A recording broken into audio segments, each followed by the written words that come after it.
And welcome to episode 10 of the Retro Critical Podcast. The only episode I'll be putting out in August, but a good one with some interesting topics. We're going to talk about the No Man's Sky debacle, and I think we can, at this point, call it a debacle, and kind of, I'm going to connect that to why I'm a little bit disappointed and bemused with the state of modern gaming in a way I haven't been before. Have a hardware update for you guys on just some further thoughts with the Oculus Rift, what I wound up doing with it, and another piece of hardware that I picked up this month. I'm going to talk about some upcoming games for which I maintain a level of excitement.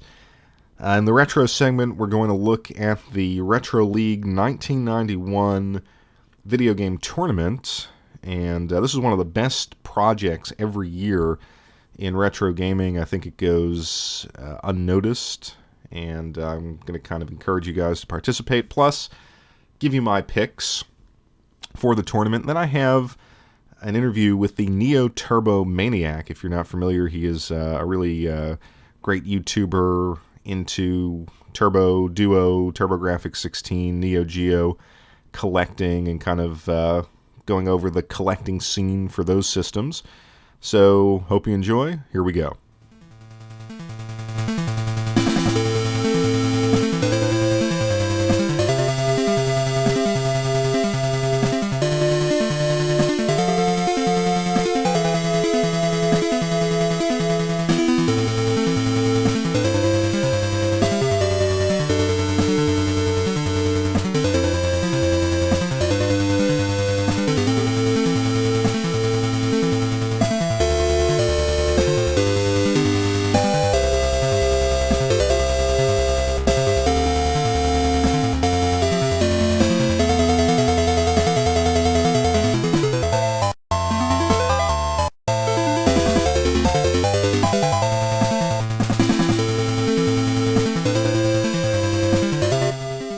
Well, earlier in the month, I actually recorded a segment on No Man's Sky, and I talked about how the early reports about the game kind of led me to lose a little bit of interest. They obviously came out, I think, prior to the PlayStation 4 launch, and said something to the effect that it was a kind of resource-gathering game, a survival game, more so than a space exploration game. The space exploration seemed, at least in those early posts about it, seemed to be dependent upon your ability to gather resources. And I talked about how that skewed, at least from what I thought the game was going to be about, and how I was a little tepid in my reaction. Well, time has passed, the PC release came out, and a lot of commentary online about all of the broken promises about No Man's Sky. So, I'm not going to go through all of them. Actually, there was a huge post on Reddit that has since been deleted, but it had like 5,000 upvotes. It sort of looked at quotes from the 2 or 3 year hype about No Man's Sky versus what it actually became, and the takeaway was that No Man's Sky was a very different game than the one promised. And I have to admit that although I was very much looking forward to the game, I didn't follow every little bit of news. So it was surprising to me exactly what they had promised and the detail about those promises and what we actually got. And the takeaway that I had in this first recorded segment was that this was the first time, before I knew about any of these alterations to the game, before I knew about any of the problems with the PC port, I just felt like I wasn't going to pick it up. I just lacked the enthusiasm to go out and buy it or to order it online. And it was really the first time in a long time that a game for which I was hyped nonetheless didn't compel me to buy it in the end. I'm not saying I buy every new release, I certainly don't, but there are certain games, big games that come out, and as part of the hobby, I feel compelled to buy them, and I just couldn't bring myself to do it, and I don't know why. I have, or I had anyway, a lot of time right about when it came out. I could have devoted 3 or 4 days to really get into it and to explore the world, but I just had lost the enthusiasm. And then, again, it was the first time in my life where that is the case. Now, Call of Duty comes out, Battlefield, whatever. There are certain games that I can wait on. But there are also certain games that I buy straight away. And I think it was largely because I've been, if not horrendously disappointed by a lot of new releases in this generation, and then certainly there's been the case in a few instances. I just, and it's going to sound so weird, but I just don't feel excited by new releases anymore. And even games that I like, or that I don't have problems with, like what was that? I can't even remember the name. Tokyo Mirage Sessions, #FE. That game was fine. I enjoyed the battle system. It was a nice kind of, I don't know, appetizer maybe to Persona 5. So I had no issues with it, but I didn't really get into it. It was just okay. And then, of course, there are some games like Street Fighter V or Drive Club that I bought on release and was severely disappointed by. So I just feel that this generation didn't, it's not doing it for me. I'm at a point now where I can say that, you know what? I'm not going to say that I'm done buying new games. That's certainly not the case. And I'll do a segment on that. Here I always, in August, talk about upcoming releases that I'm excited about. And that won't change. There are some games that I'm excited about. But the pool is shrinking. And I'm not sure what that means. I hate to make these sort of blanket statements, but the case of No Man's Sky sort of put everything in perspective. I wanted to play it on the PC. In fact, when I heard that there was going to be a PC port, I was very excited. I wasn't going to buy it on the PlayStation 4, and of course, with this new PC I've mentioned several times, I figured what a great game to really enjoy. But when you read these, these were horrible issues, like the game crashing based on the settings you've got set up in, I don't know, SSE4 settings or something on your processor, which I'm going to admit I've never had an issue with. I've never even thought about. But the game wasn't even launching for people. It was completely crashing. Other graphical issues. Some people said that it didn't look significantly more impressive on the PC than it did on the PlayStation 4, and it didn't look great on the PlayStation 4. And again, the survival genre is really not a genre of game that interests me, which isn't to say that I was bitterly disappointed by that. It's, again, I wouldn't gravitate to those games, but if this was a solid port, a graphical powerhouse, and the innovation was such that it made it unique, I would have put up with those mechanics. But it seemed like people were saying that it got very repetitive, and that ultimately, even though you had 18 quintillion planets to discover, they were all very much the same, just sort of palette swaps and things like that. So, being let down there, I don't know. I hesitate to make blanket statements only because we go through, as I've mentioned several times, we go through periods where we're kind of down on games or we get away for a while. So I don't want to say I'm done with modern gaming, but I think it's fair to ask, has the industry pushed us, or is it pushing us to a point of apathy, or, in the worst case scenario, or a kind of measured attention? And I want to say we're moving in the direction of measured attention. What I mean by that is this idea that this is not a genre, this is not a medium about which we can be continually passionate. I would say it's something like movies or sporting events. So, I mean, there are some incredible movie buffs. There are people who go out and see everything. There are people that builds these huge home theaters, and by home there I mean literally a theater in their home. I've got a friend who did that at one point in his life, and it's amazingly cool. And he would watch. Of course, his taste in movies was not that great. I don't know if he would build a $8,000, $10,000 home theater or more. I don't know what he spent on it to watch Dude, Here's My Car. That's what he did. Anyway, the majority of people are satisfied by going to the movies occasionally. And I don't like going to the movies, but yeah, there are certain times when, the girlfriend and I are like, okay, let's do dinner and a movie, the classic date. And a lot of the times the movies don't excite me that much. Sometimes they're okay, sometimes they're abysmal, but we do it every now and then. Sports, the same deal. There was a time in my life where I was a big sports fan. I had season tickets to the New York Giants.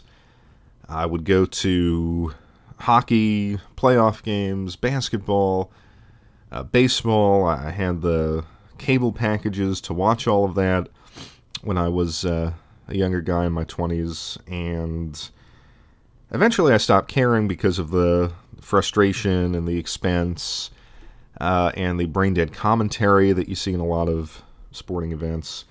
And it just got down to a point where I was like, I'm not going to invest the money in this.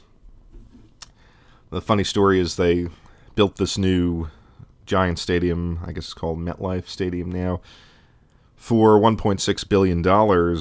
They charged you, at least for the crappy seats that I had, $1,000 for a seat license just to buy the seats. Then it was like $2,000 or $2,500 a season to get the tickets and the parking passes, and they did nothing to improve the flow of traffic in there. If you're from the New York area, you know that getting into that facility is an utter absurdity. It takes you, at least from where I was driving, and then 45 minutes to 50 minutes to get to the exit, and then another hour to get off the exit and into the stadium. So it became this 8-hour ordeal, and it stopped being fun. And at a certain point, I was like, why am I doing this? And just started selling off the tickets, and eventually sold off everything. And I don't deal with it anymore. So sports for me, and I think for a lot of people, are these things that you pay attention to occasionally. You know, if there's a good game, you'll watch it. Or if a friend says, hey, you want to come over and watch this college football game? Whatever. A friend of mine said, for example, what is it called? The PGA Championship is in New Jersey. You want to go for a day? Yeah, okay. It was $80 or whatever it was. A ticket. It was just something to do with something in the area. But I couldn't care. I could care less about golf. But you know, it was an activity. So I think games are heading in that direction. They're making it hard to be a super fan. And a lot of people might disagree with that, but I think you have to look at it, certainly on this show, and for kind of the listeners that I have on this show, I think a lot of us grew up in the classic era of video games, in the 8 to 16-bit to 32-bit era, where it was easy to be a fan because just the quality of the product that you were purchasing and the uniqueness of the titles were such that there was always something to be excited about. Yes, there was filler. Yes, there were unimaginative platformers, thousands of them. There were some bad games, but there were so many gems in the rough. And between following the video game magazines and going to the stores, you could always, assuming you had the allowance money in your pocket, you could always find something unique to play, or you could always find something unique to rent. So even if you had a string of disappointments, and I mean, I certainly had a lot of disappointments back in the day where I would buy into the hype of a game and then come home and it was terrible, or I might have only had 20 or 30 bucks to spend, and I would buy a game based on the box art, and it was just miserable. Jurassic Park for the Genesis comes to mind. A game called either No Escape or No Eclipse. It had Ray Liotta on the cover. So I remember buying that with 15 or 20 bucks that I had saved up and just kicking myself. So there's a lot of disappointment. But over the course of a year, you had access to tons of great games. And I feel with the PlayStation 4 and Xbox One era, that's gone. I mean, as I've said before, I don't play my PS4. There's really nothing that I want to play. Because the games are either the kind of samey AAA titles that we've been getting for years, or they're in genres that don't interest me, or there's a lot of indie games, but I can play those for a lot cheaper on the PC. So the bulk of my gaming is now being done on the PC, and really the only reason why I fire up the Xbox One is because of that EA access, where a friend of mine will come over, and he's a big sports game fan, and we'll sort of go through Madden and NHL and all that stuff. So for 30 bucks a year, it's a lot cheaper than actually buying these, and what I think EA sports games are mediocre games, but that's something that I do with this friend. It's a tradition, so that's worth it for me. It's the only reason why I turn that system on. And of course, the Wii U, while having overall, I think, better quality games from Nintendo, I can't say, because they're so few and far between, I can't say that I really am playing that system a lot. So, again, I don't know that No Man's Sky is the turning point for me. I think I may just be in a rut, as it were. Still, I think it's a lesson in the hype. And I talked about, I think on a couple, was it 2 podcasts ago or something, when I was talking about E3, they have to stop this hype. Don't tell us about the game. Don't hype it up until you're 3 or 4 months out from release, and you have a clear picture of what the game is. And there have been a couple instances where developers have gone crazy talking about what a game will be, and either it's far from that vision or it never comes out. I seem to recall Peter Molyneux doing some, was it a mobile game or something, and he did a Kickstarter, and he promised all of this stuff, and I don't think that game has come out, and I'm blanking on it. It was kind of like a Populous or SimCity type game, but yeah, No Man's Sky, and like I said, I was pulled into the hype. Even though I didn't follow every word of it, I was, oh my god, a space exploration game, randomly generated worlds. And I wasn't looking for a space opera. I wasn't looking for Halo. I was expecting something different. I just didn't think it would be Minecraft in space sort of thing, or Terraria, or whatever you want to call it. But they, stop the hype, get a firm grip of what the game is, and then hype it so that we can actually buy it within a year. I mean, I'm still to a degree hyped up about the NX, because I know I can buy that in 6 or 7 months from now. So, and then who was it? I think Bethesda came out and said that they're not going to say a word about the new Elder Scrolls game until they're very close to releasing it. Perfect strategy. So that's the story with No Man's Sky. Again, I'm not saying that I'm done with modern games, but I'm certainly at a point where I'm considering the intensity of my fandom and the fervor with which I will follow them.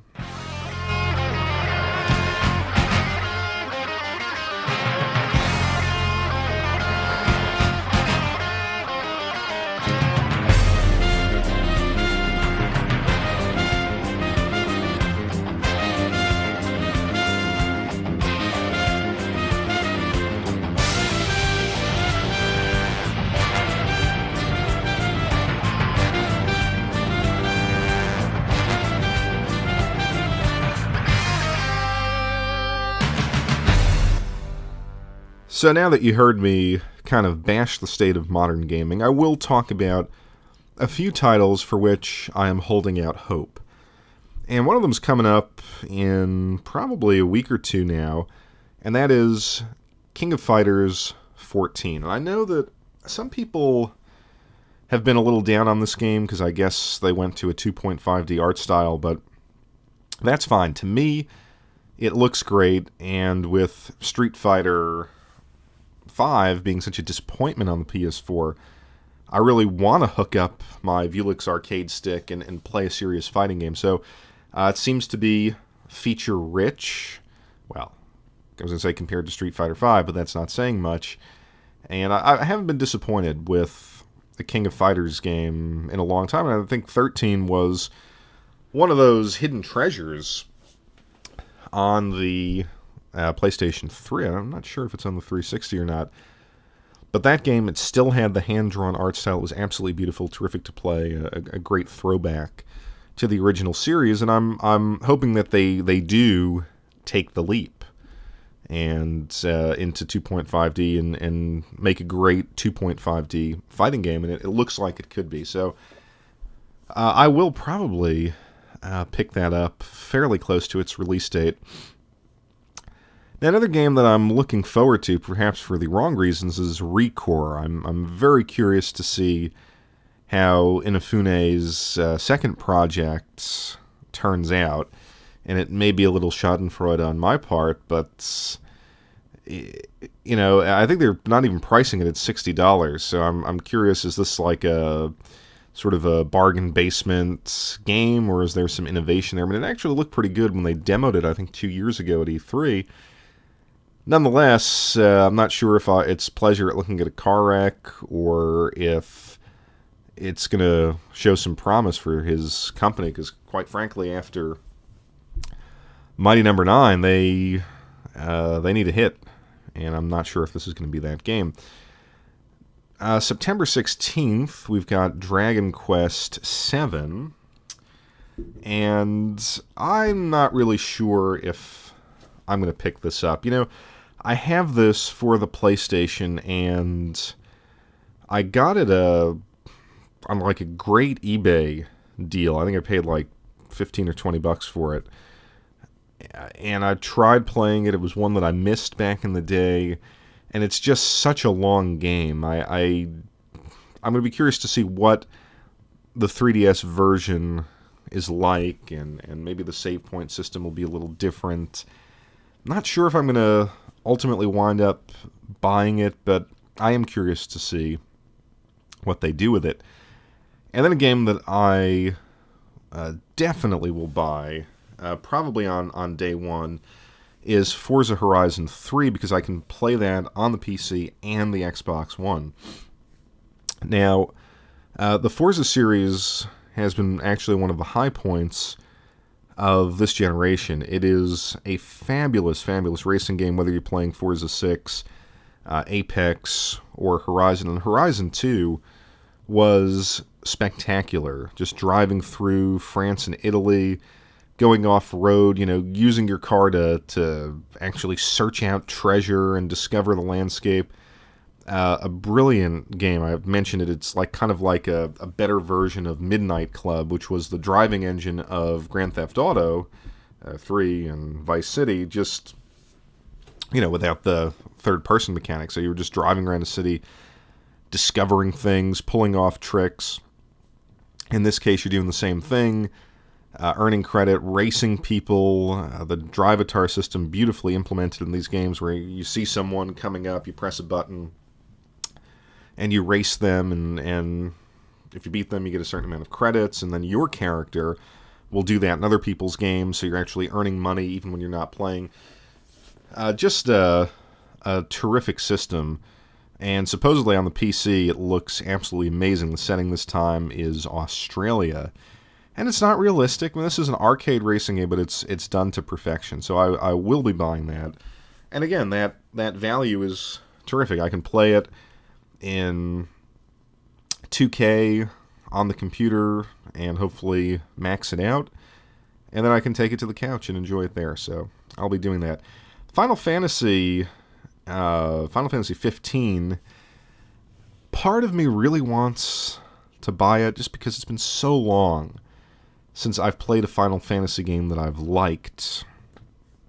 A really long time, actually. It's probably not since 9 or 10. I mean, 10 was okay, but I didn't like 12, and I really didn't like 13. So they take it in a new direction, even if it's more of a third-person combat game with RPG elements. If it's done right, it could be interesting, but that's one where Square Enix has not earned my trust, and I'll probably sit on the sidelines for that one. You know, XCOM 2 is coming out, although that's on the Xbox. That's, I think, came out on the PC before, so if I were to buy that, it probably would be on the PC. Then we go into October. Got a new Paper Mario game. It's a possibility. Civ 6, I may consider that. I really do like the Civ games. The only problem is those drop in price on the Steam sales, so not really sure if I'll pay full price for them. The two games in October that obviously are of interest: The Last Guardian, finally that's coming out. I'm going to sit on the sidelines for that as well, simply because I just need to read the reviews and see if it lives up to the hype. I'm not convinced about that. And Titanfall 2, that's something that I may consider buying, if not on day one, within the release window, simply because, as I've said before, Titanfall was a really good game. I think a lot of people forget, because of the onerous business practices built into the first one, the community died, and no one was really into paying $60 for essentially an online shooter. There was no story mode. This time there will be a story mode. Obviously they're going to continue with the online stuff. So I think a story mode in Titanfall would be great, because it did add some new mechanics into the first-person shooter genre that, I don't want to say were revolutionary, but it refreshed it a little bit. And the graphics were extremely well done. The maps were cool. The sort of verticality and parkour elements that they built in were fun. So I could see myself picking that up. And then as we get into November, Gran Turismo Sport. Of course, I'm a huge Gran Turismo fan, but something about that doesn't sit right with me. I'm not really sure. I don't know. I've heard conflicting things. You know, is it going to be kind of more of a online type of game? Is it going to have, what level of DLC will it have? I don't know that this is going to be a full-fledged Gran Turismo game, but curious to see what it's like. And I think this is going to be one of the first games optimized for Neo. So be very interested to see what I'm going to lose in visual fidelity by playing it on the old PlayStation. And then in November, also Pokemon Sun and Moon, and I'll probably pick that up, not because I'm a big Pokemon fan, I'm really not, but as I've overcome my prejudice for Pokemon, as I've talked about on the channel, I do find these games to be quite relaxing. I just enjoy the old school RPG mechanics and just laying in bed, playing it for 30 minutes while I get drowsy. That's what Pokemon is to me. I don't understand the craziness around it. It's just a fun, traditional RPG. And, I could see myself picking it up. Like I said, other games may not have firm release dates, but yeah, that's what I'm excited for. I'd be curious to know what, if any, modern games you guys are interested in. Let me know in the comments on the YouTube version, or shoot me a tweet on Twitter. And hopefully the latter half of the year will outperform the first half of the year as far as quality releases go.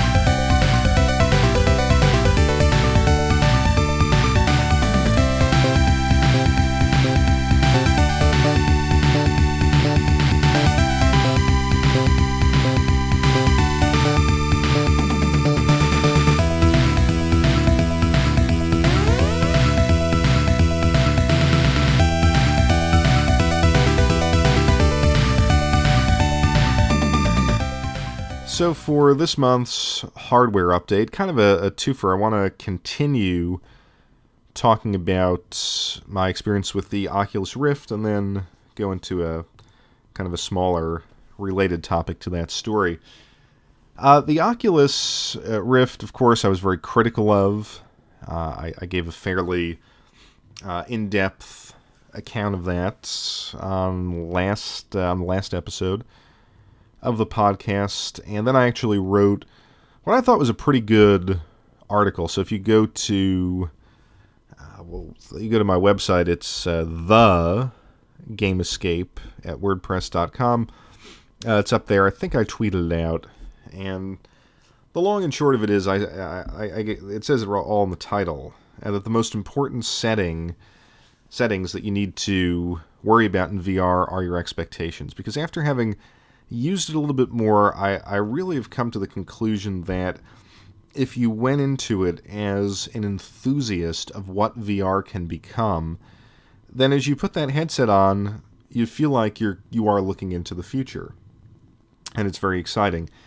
If, on the other hand, you are kind of a general gaming enthusiast and you pick this up thinking that it was going to be a truly transformative high-end gaming peripheral, I think you may be disappointed, especially with the lack of content. So let's address that. First, I did go out and I picked up the game that everyone says is kind of the best demonstration of what VR can be, and that is Elite Dangerous. And I will say that for the couple of hours that I spent playing that was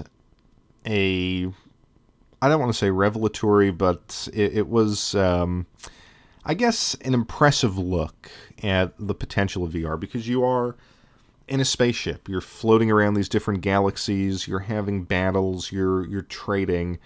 Extraordinarily deep game. A game that I think if you have VR, whether it's Oculus or the Vive, is worth picking up just because it seems like you could sink tons and tons of time into it. Very, very, again, very complex sort of layered systems and menus. And if you kind of are into the experience of being in that ship and floating around, and you like the battle mechanics, which can be a little tricky with a controller, I will admit. You kind of get used to them, and you're going to take the time to really tweak this thing.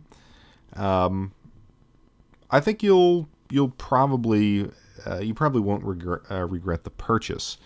So that was a positive. I'm glad I had that experience because, again, I didn't care for Lucky's Tale. I didn't want to spend $60 on the Eve Valkyrie or whatever that game is. And then I had actually, as I said, I had Project Cars, I had Assetto Corsa, and I had, what was the other one? Dirt Rally, and those are considered to be the most impressive VR games. Now, what I found there is I used this, as I used the Rift for a little bit longer, and I really tried to get into those car games. The longer I played them, I actually did develop nausea, particularly in Dirt Rally, where the thing is, your car is just sort of bouncing around, and I felt, in a way, and again, I'm not an auto racing expert, I'm not a sim racing expert, but I felt, having played those games, there was something subtly unnatural about the movement. Again, I've never been in a rally car. I've never sort of raced on the great circuits, but for better or for worse, I have driven quite fast. In fact, one of the experiences, a quasi-racing experience, was I was in a Porsche, sort of going faster than was safe through some undulating mountains in Germany a long, long time ago. And, of course, having been to Germany quite a bit, there are those stretches of the Autobahn where, whether it's you as a driver or you're in the car with some people, you're hitting 100, you're hitting 120. I had the interesting experience last year of being in a Munich taxi going to the airport, and this taxi was kind of like a Toyota Sienna, maybe, and not a new one. And the driver was flooring it. I think we got up to about 130 or 140 in that thing, and it was vibrating. And a couple of people I was with actually got sick. I didn't, but and again, that's not like rally racing. That's not like taking a Pagani out on the Nordschleife. I get it, but I just feel like, as good as those games can potentially be, something about the motion was just off. And if I pushed it past a half hour, I did feel myself getting sick. Another experience that I had that I think was really telling is a friend of mine and his wife came and stayed with me for a couple days. They were moving. They were kind of in between places. So one night, I was like, come into the game room. Let me show you virtual reality.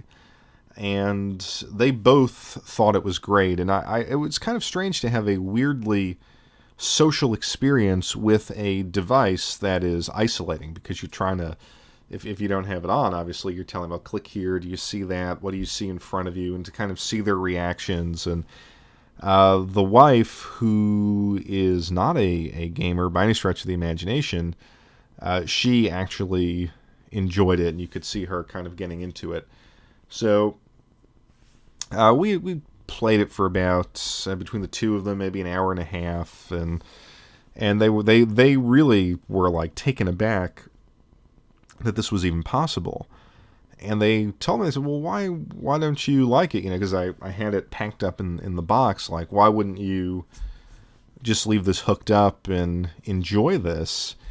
And I explained to them, I said, what you experienced. And again, they played all these same games that I'm talking about, including the VR demo that comes with it. All these experiences aren't that much fun after you've done them for the first time. So I said, the next day, well, you guys want to do it again? They're like, we get it. I don't know if we want to go through the demo again. And the guy also had sort of motion sickness issues with the racing game. So it's strange. Loved it. Thought it was incredible. Do you want to go back to it? Not really. And that's really where I was with it.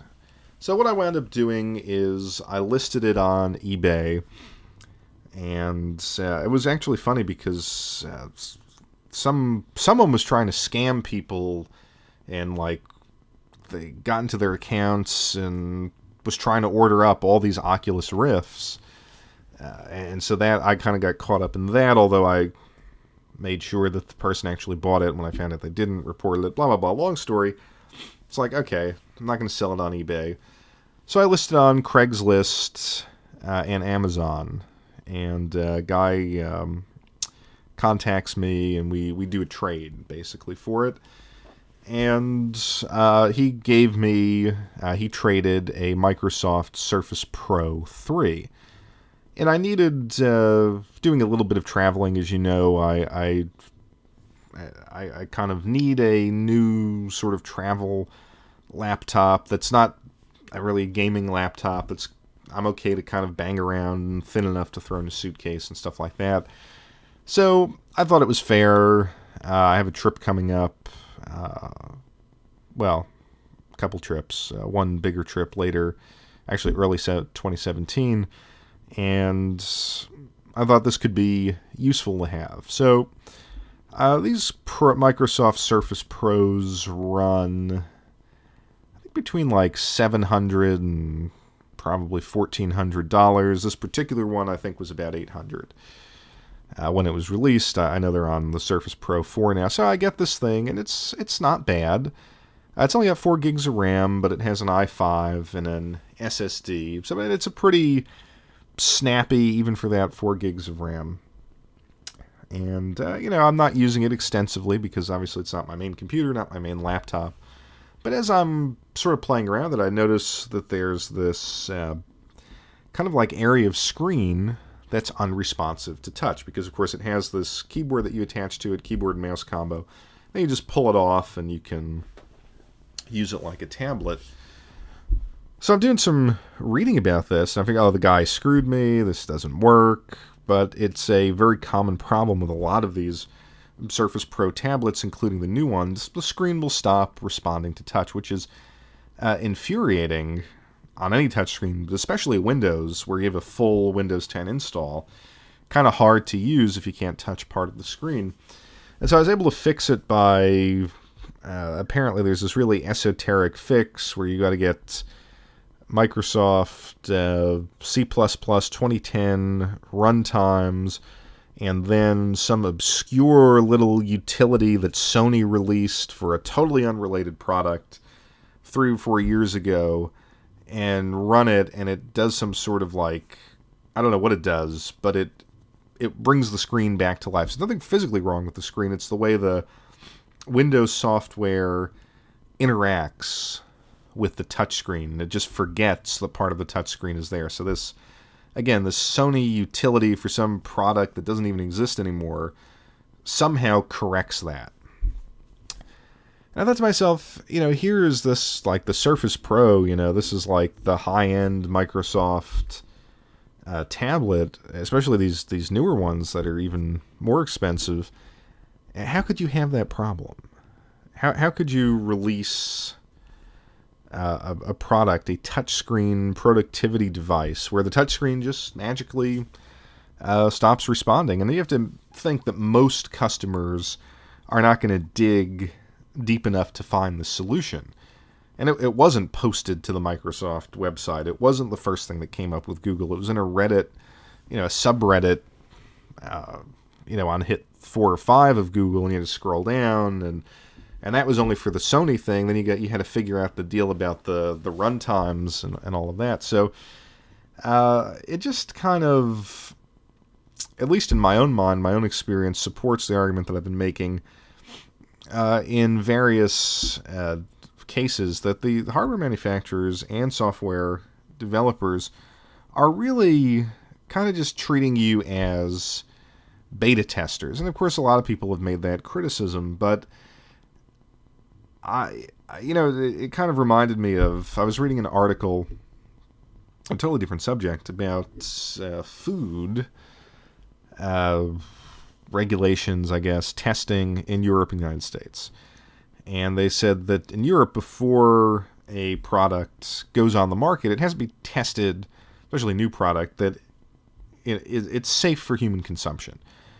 And I don't know how extensive it is, but I guess you have to send in a sample of whatever it is that you're doing, or depending on what you're making, your fields or whatever will be inspected. They brought up an example of cheese, and some sort of cheese in Italy, where the government sends out people to actually test enzymes in it to see if it really is the type of cheese they're marketing it as, and it's safe, blah, blah, blah.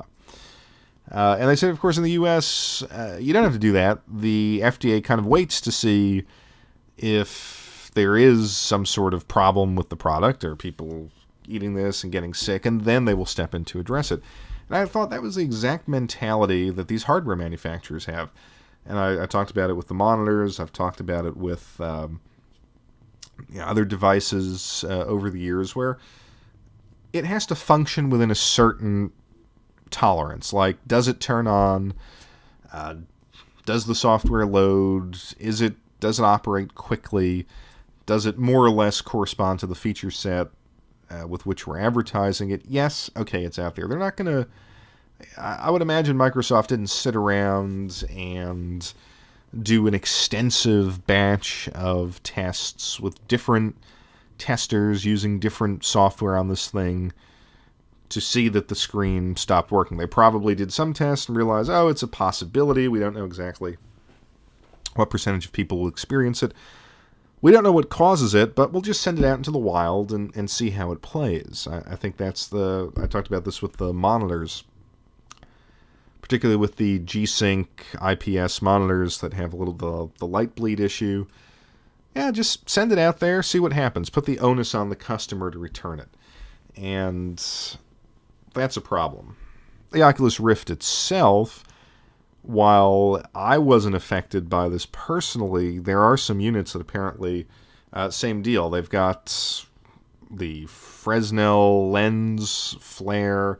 Some have a more pronounced screen door effect, and others were having issues sort of pairing with different USB 3.0 or whatever you want to call it, chipsets on the motherboard, pairing with certain graphics cards, or simply just disconnecting from the computer even though it's plugged in. So Oculus doesn't even have a return policy.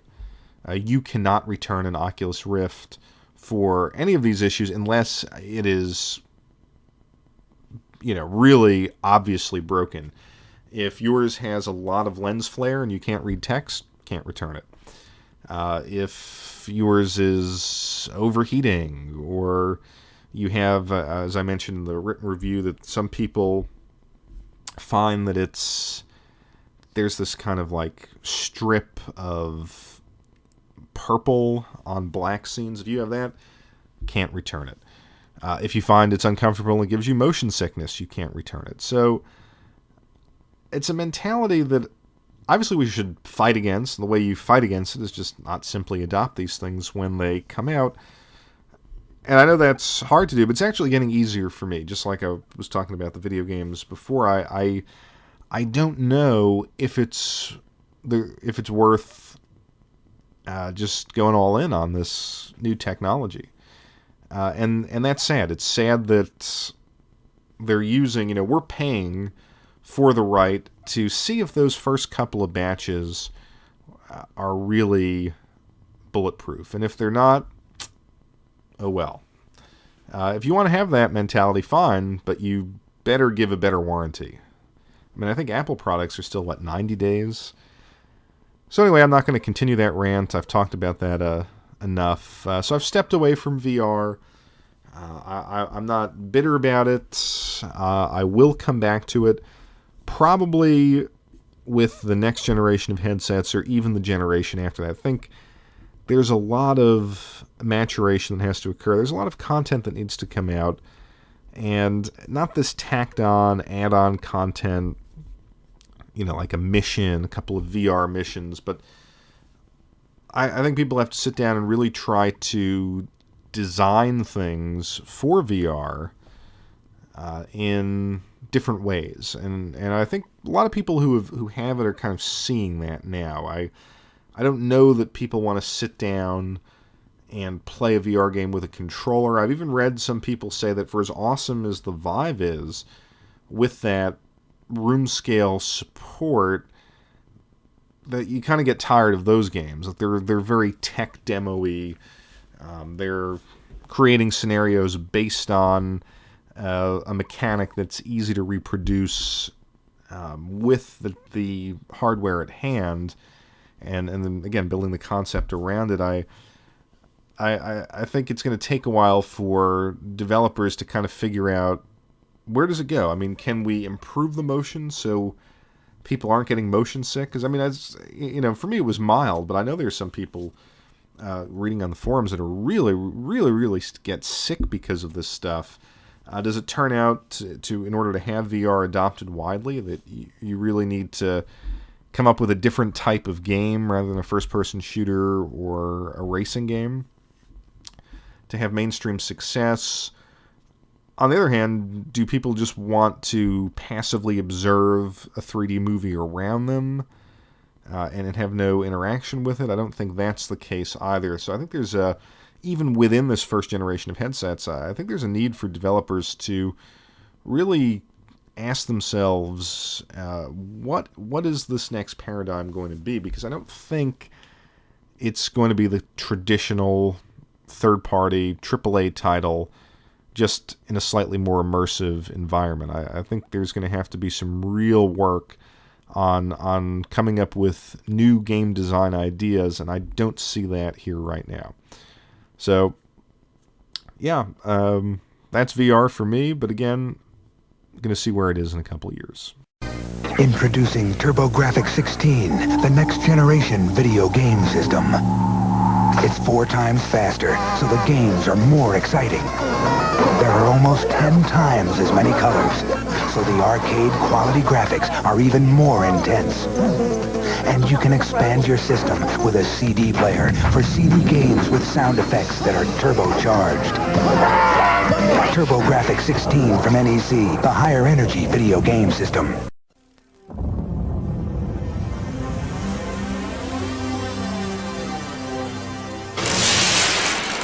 Power up with the powerful TurboGrafx 16-bit system that puts you in control of intense gaming excitement for just $99.99. Each system comes with ready-to-play games like Keith Courage and this $50 value, a free Bonk.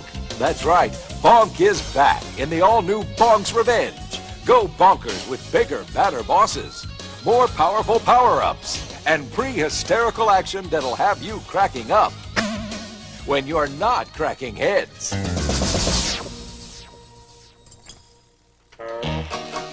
You're in for more adventure in Ghost Manor. Find the secret passage into this mansion and find way scary surprises. Uh-oh, Orb Gamut. Waste this ghost or you'll be toast. TurboGrafx 16-bit technology has pumped up Master Higgins and this Nintendo classic, New Adventure Island, with faster action, superior graphics, and more intense gameplay.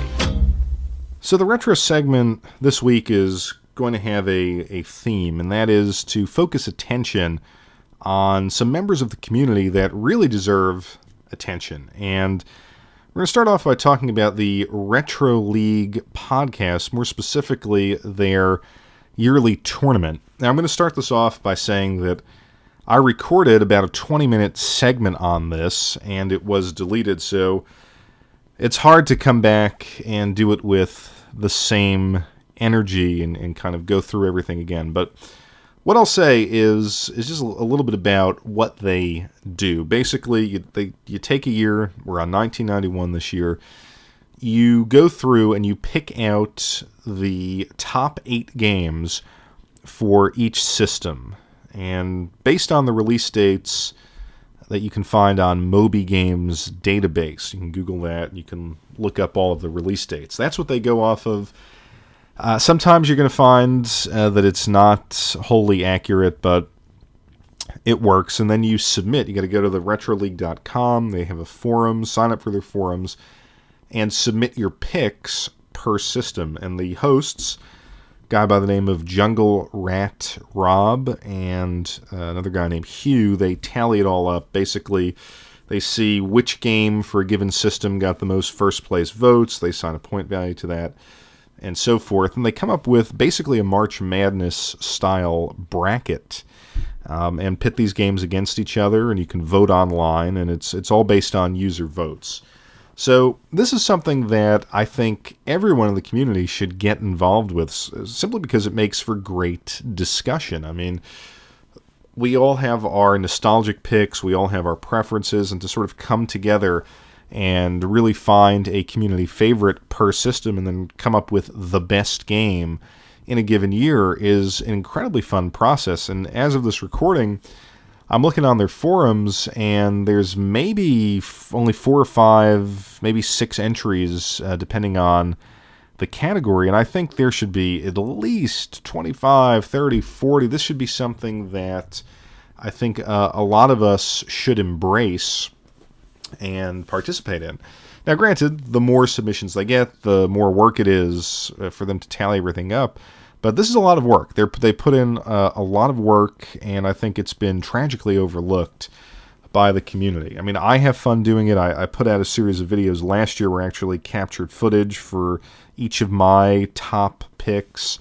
I just didn't have the time to do that this year, and of course my segment where I went over all of my picks, again, was deleted. So what I'm going to do is this. I am going to just read through them quickly. I'll say a little bit about my number 1 game in each category, maybe my number 2 games, if it was a close call. And then when they start, and I think you can do this until the end of August, I'm not sure of the exact date, but typically you can go on and submit your votes through August, and then September and October they run the tournament. So what I'll do is I'll come back in September. I'm probably not going to have another episode here in August. I may only have one in September. Maybe I have 2. I never know. I aim for 1. A lot of the times I get 2. But we'll see what happens, and I'll follow the tournament. Then that's really where I'll go into the analysis on each game and the matchup between games. So, again, follow them, Retro League, retroleague.com.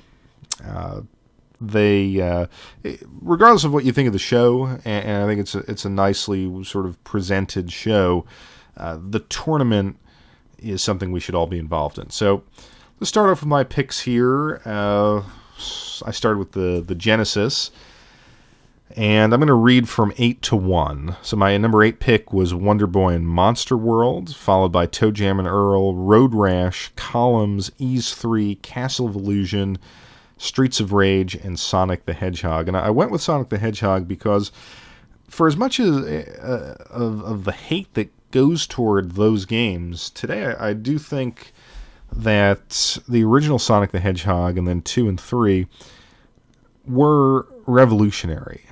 And they were the first kind of in-your-face platformers. They had bigger sprites than the Mario games. They had more speed. They, of course, didn't have the sort of, top-notch platforming that really required the super fast reflexes. But if you collected every coin and if you try to get every power-up and kill every enemy, they were challenging games. And I could see Streets of Rage going in the number 1 spot, but I do think Sonic the Hedgehog, for what it represented, was just an awesome game. I think it's the best Genesis game of 1991. For the SNES, no surprises here. I've said that the SNES, obviously this is the launch year. I think it had the best launch lineup of all time, so those will occupy my top spots. But number 8, I went with Legend of the Mystical Ninja. That was one of the few U.S. releases of the Gunbari Goemon series. Super Castlevania 4, Super Ghouls and Ghosts, Final Fantasy 2, and then the launch titles Pilot Wings, F-Zero, Super Mario World, and The Legend of Zelda. Legend of Zelda might have been in the launch window. I don't know if that came out right when the system was released, but I'm putting Legend of Zelda over Super Mario World simply because if you go back to that time, I think I was similar to a lot of people. I didn't like Zelda 2.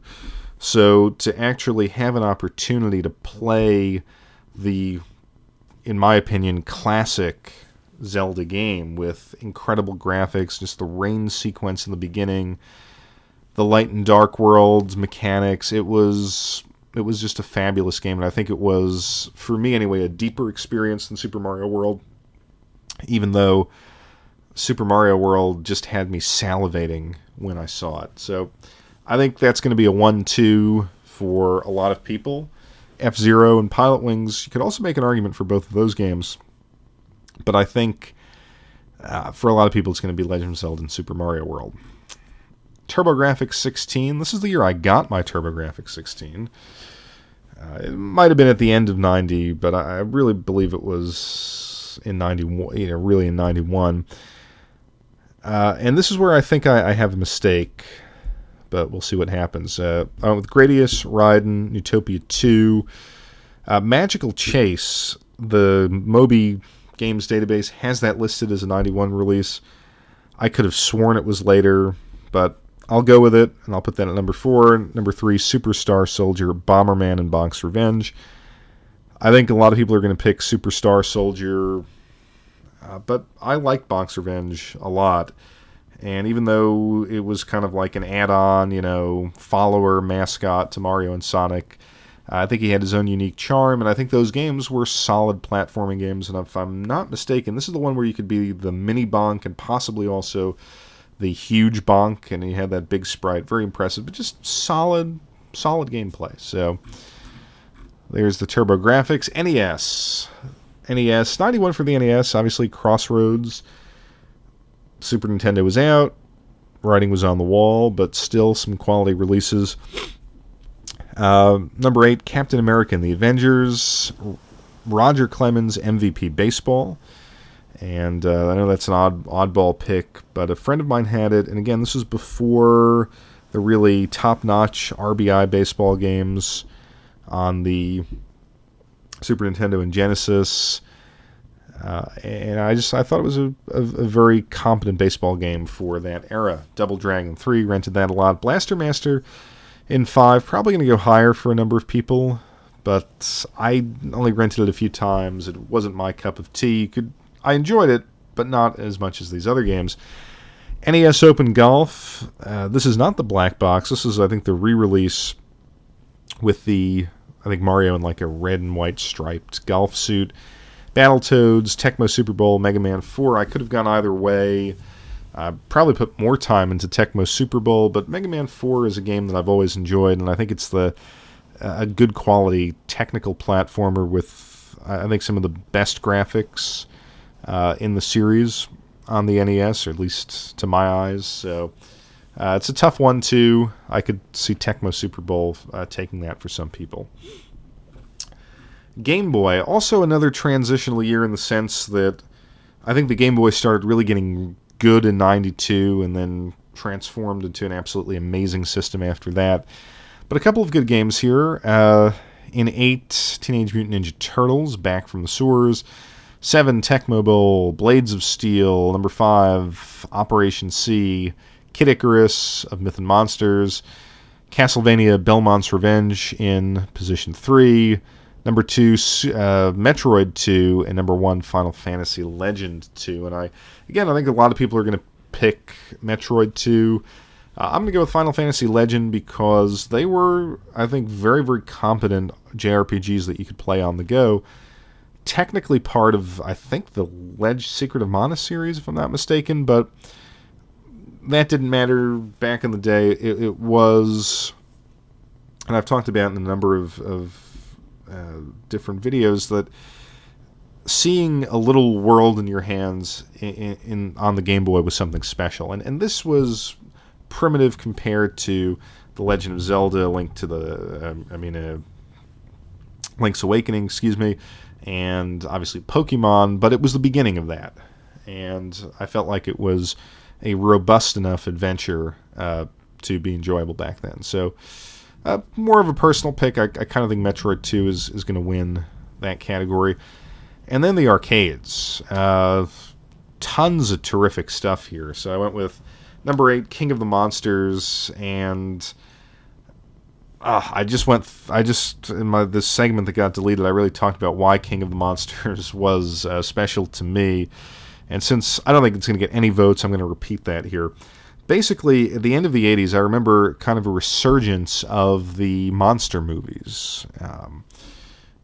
The 50s, Godzilla. I think there were a couple of late Godzilla movies that came over here. Remake of King Kong. And then I think Godzilla vs. King Kong. So the idea that you could play as kind of similar characters in a fully destructible environment for the time was a draw, and I remember a lot of people being drawn to that game. I remember waiting online to play it when it came out. Very simple. It's not something that's going to keep your attention for long, especially relative to what else was out. But if it just felt like it belonged in that era of the arcade. It was always a game that you could fall back on. It was just a ton of fun. So again, very simple, but number 8 on the list. Then I went with Captain America and the Avengers, T2 Judgment Day, and T2 Pinball. So both tremendous technical achievements in their own rights. Number 4, WWF WrestleFest. And again, I just sort of did this whole rhapsody on why this was a great wrestling game, but I was going to keep it short. Huge sprites, finishing moves, and connected to the WWF storyline at the time. Fabulous, fabulous game. Top 3 spots: number 3, Turtles in Time; number 2, The Simpsons; and number 1, Street Fighter 2. Street Fighter 2, in my opinion, is the greatest arcade game of all time. One of the greatest video games of all time.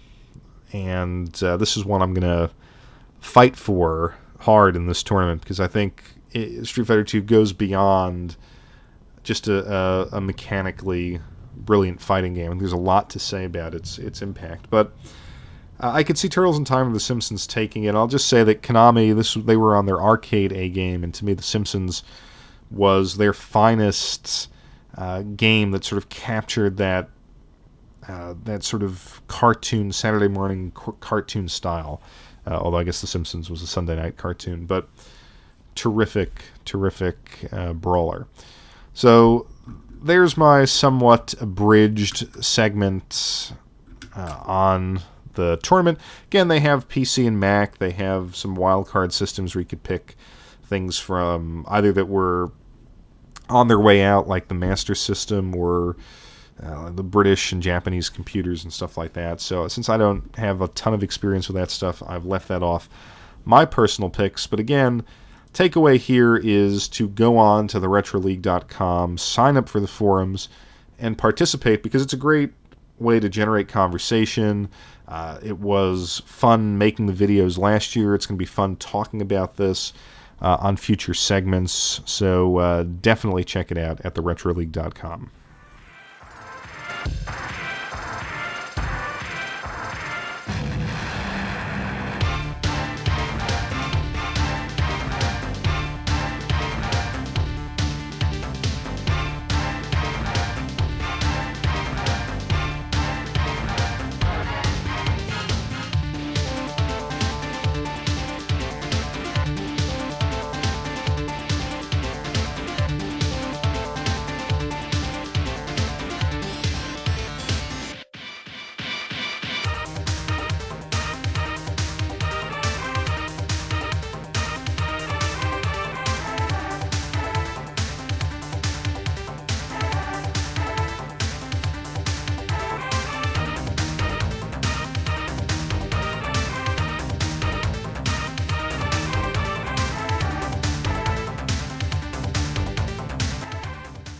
We're here with Joshua, the NeoTurboManiac, on YouTube, and here to talk about some TurboGrafx Neo Geo memories.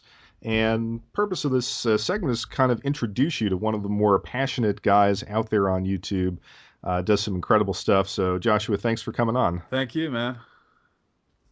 So I guess my first question is to kind of talk about the themes of your channel. You've been on YouTube for a while now, and you've got some nice reviews of Neo Geo games, TurboGrafx games, and also arcade trips that you document that I want to talk about in a little bit. But how did you get involved in these two systems? Why are these two systems special to you? Well, let's start with the TurboGrafx. I was exposed to that one first, and the first time I saw the TurboGrafx commercial for it was in 1990. I know the system came out in '89. I didn't catch the commercials then because I actually wasn't even living in the U.S. at the time. I was living in Puerto Rico, so we didn't get the commercials for that system here. But I'm born and raised here in New York, but briefly lived out there for a while. But came back to New York in 1990, and around that time is when I saw the commercials for Bonk's Adventure. And the whole concept of Bonk using his head to kill his enemies, as opposed to, let's say, Super Mario Brothers, which you jumped on enemies, and also just some of the characters in the game, most notably the boss enemies, like King Drool. They were just so big, very colorful, well animated.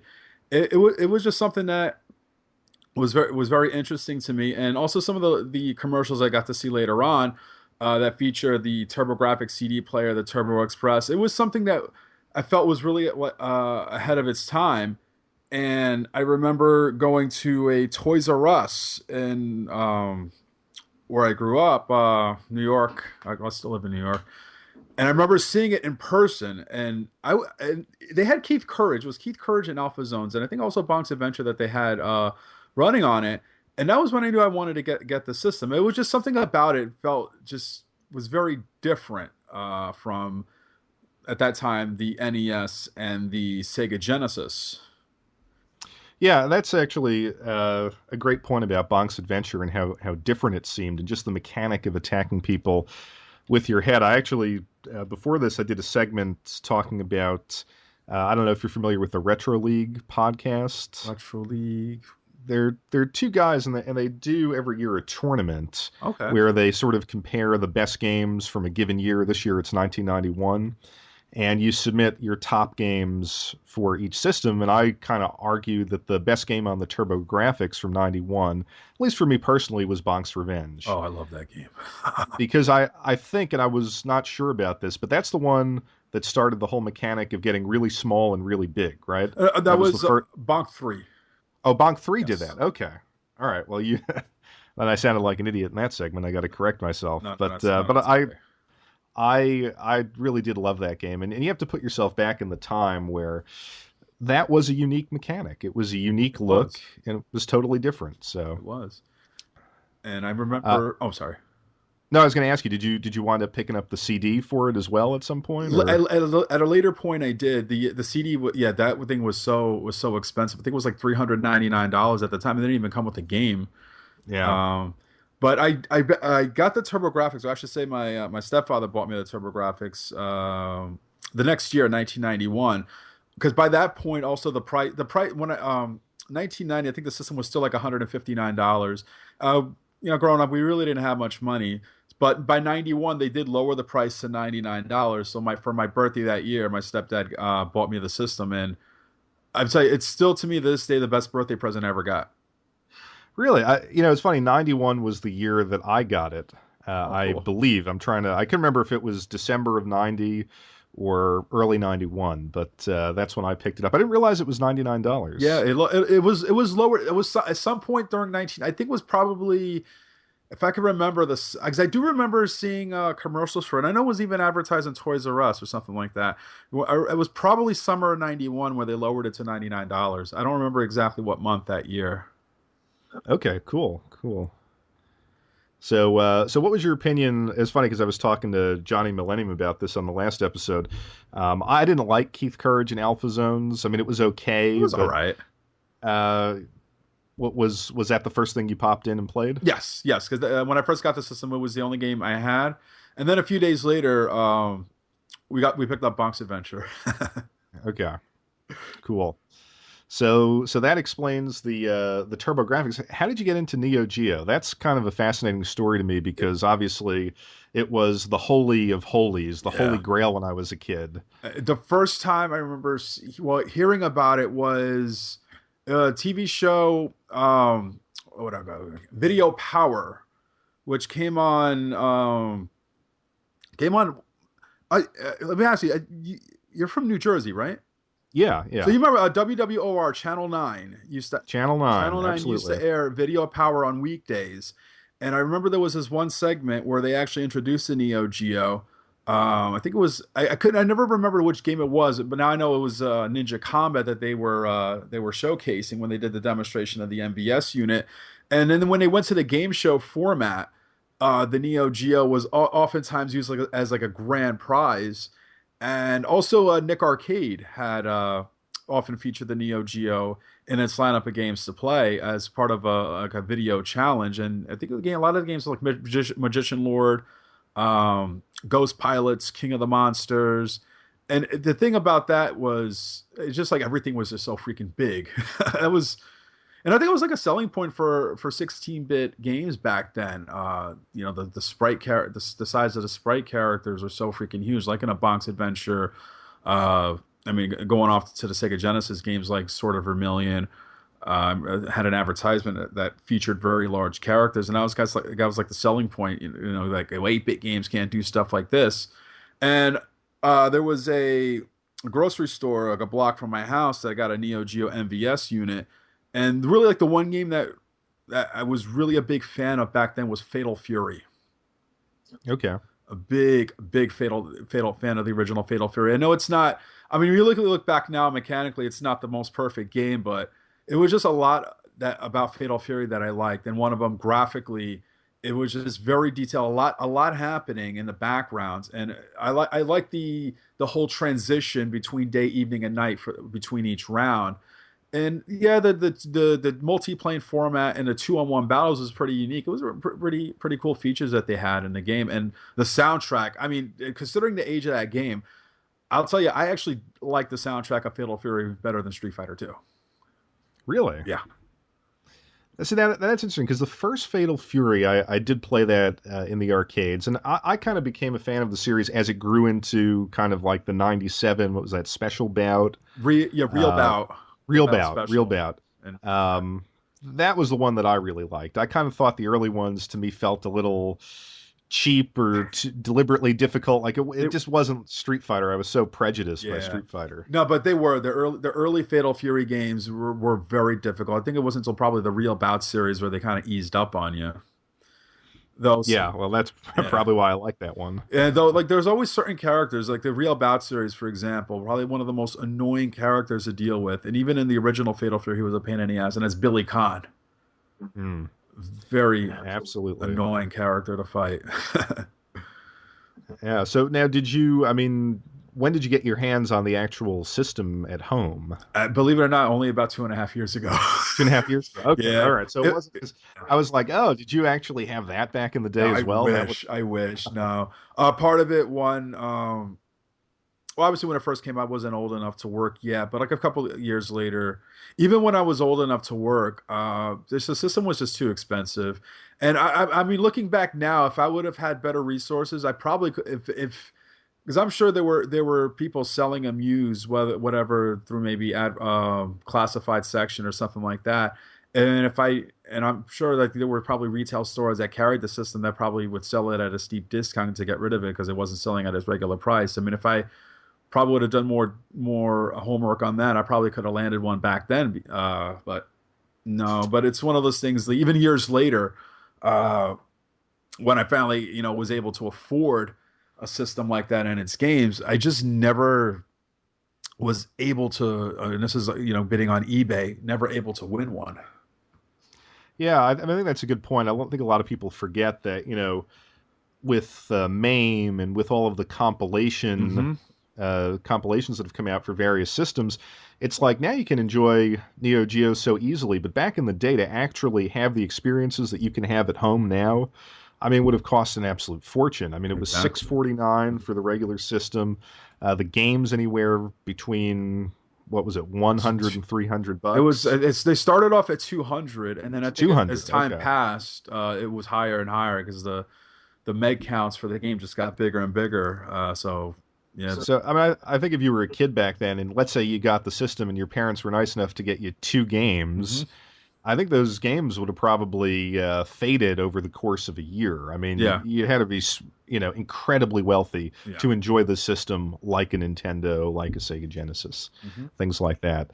So, I mean, you've got if you people go to your channel, you've got a very impressive collection of these games. So Oh, you thanks. started 2.5 years ago. hmm So what's the collector's market like now for Neo Geo? Because I knew at one point, like you said, you could actually get them at a fairly steep Yeah. discount, the AES system, hmm and I would imagine that they are close to a peak right now. Or am I wrong about that? They've really risen in price since the time I bought the system. Uh, a lot of my games. Well, I have right now. Well, I have a AES. I also have a consoleized MVS that I picked up a little less than a year ago. Was that the analog NT one or The Omega. okay, the Like, Omega? but All actually, you know right. what? Let's put that to the side for now. The Omega and the MVS part of it. The AES side of things. Right now, I think I have about 32 games in AES format. 26 of them English, six Japanese. Okay. And I usually one of the things I usually don't I kind of make references to it, but I generally never openly talk about what I pay for my games. But I will tell you, I of my 26 English AES games, only two of them cost me over $100. Okay. I mean that's reasonable. Yeah. When I in 2014 when I was able to finally land the system, games AES games back then English they were very affordable. A lot of the early games you can get from like anywhere from like 40 to $60. Games like Magician Lord, Blues Journey, NAM 1975, Ninja Combat, um, Writing Hero, Fatal Fury 2 Special. Nowadays, some of those same titles you're looking at for the most part, maybe anywhere from like $80 to $100. But sometimes you still find those bargains out there. They're still out there. The thing is that you really, really have to look hard. And like, I actually have found games out in the wild in mom and pop retro gaming stores. There's this one place in Midtown Manhattan. They used to be located in Chinatown. They've been around for many years, called JNL Games. I was able to get an English dog tag copy of World Heroes 2 for like $55. Okay. Yeah, but for the most part, it's eBay for me, and it's one of the things you just have to look constantly, because for the most part, people want outrageous prices. But every now and then, and I have seen sellers in very recent past that put up these games for auction for very low prices. I guess they're just looking to get something for it, and not just simply cash in on the popularity of retro video games. Now, you mentioned you had some Japanese titles. Are they Yes. typically cheaper or more expensive than the U.S. games? They're typically cheaper. In some cases, not too much of a difference, but in some cases, very significant. If you're going from pretty much titles from, let's say, maybe about I guess it really depends on the game, but I guess like from the mid '90s on, it's a huge difference. Let's say, for example, well, I'll tell you the Japanese games I have. Joy Joy Kid, also known as Puzzled, and the King of Fighters 94 through 98. And those games, for example, Awesome. yeah, those are a lot. The price difference between US and Japanese is significant for the King of Fighter series. Yeah, I was going to say King of Fighters 98 might be my favorite version of that game. I'd have to think about it because I liked, was it 2002 that they had? That was also pretty popular, Yeah. but 92, yeah. 98 was my favorite. 98, yeah, is my favorite. The one I probably spent the most time with back in the days was 95, because I had it for actually still have it for the PlayStations. I played that a ton back then. So, I definitely have a soft spot for 95. I like 96 because I think 96 is when they really overhauled the fighting mechanics for that game. I really like the changes that they made beginning in 1996. Yeah, it's funny. The 95 version I have for the Saturn, Mm-hmm. and for some reason, I don't know if it's that version or just 95 in general, but I find it to be significantly more difficult than the others. Yeah, 95. The big issue with King of Fighters 95 was the damage system. It was just out of whack. It's like the matches ended too quickly. Yeah. And then actually, since we're talking about King of Fighters, are you someone who's followed the latest releases? I think they're coming out with a new one probably in a couple days, Yeah, I I think it's like think. in a week or so. I can think a little bit Okay. over a week from now. Yeah, King of Fighters 14. Uh, I don't, unfortunately, I don't own a PlayStation 4, but if I did, I would definitely pick it up.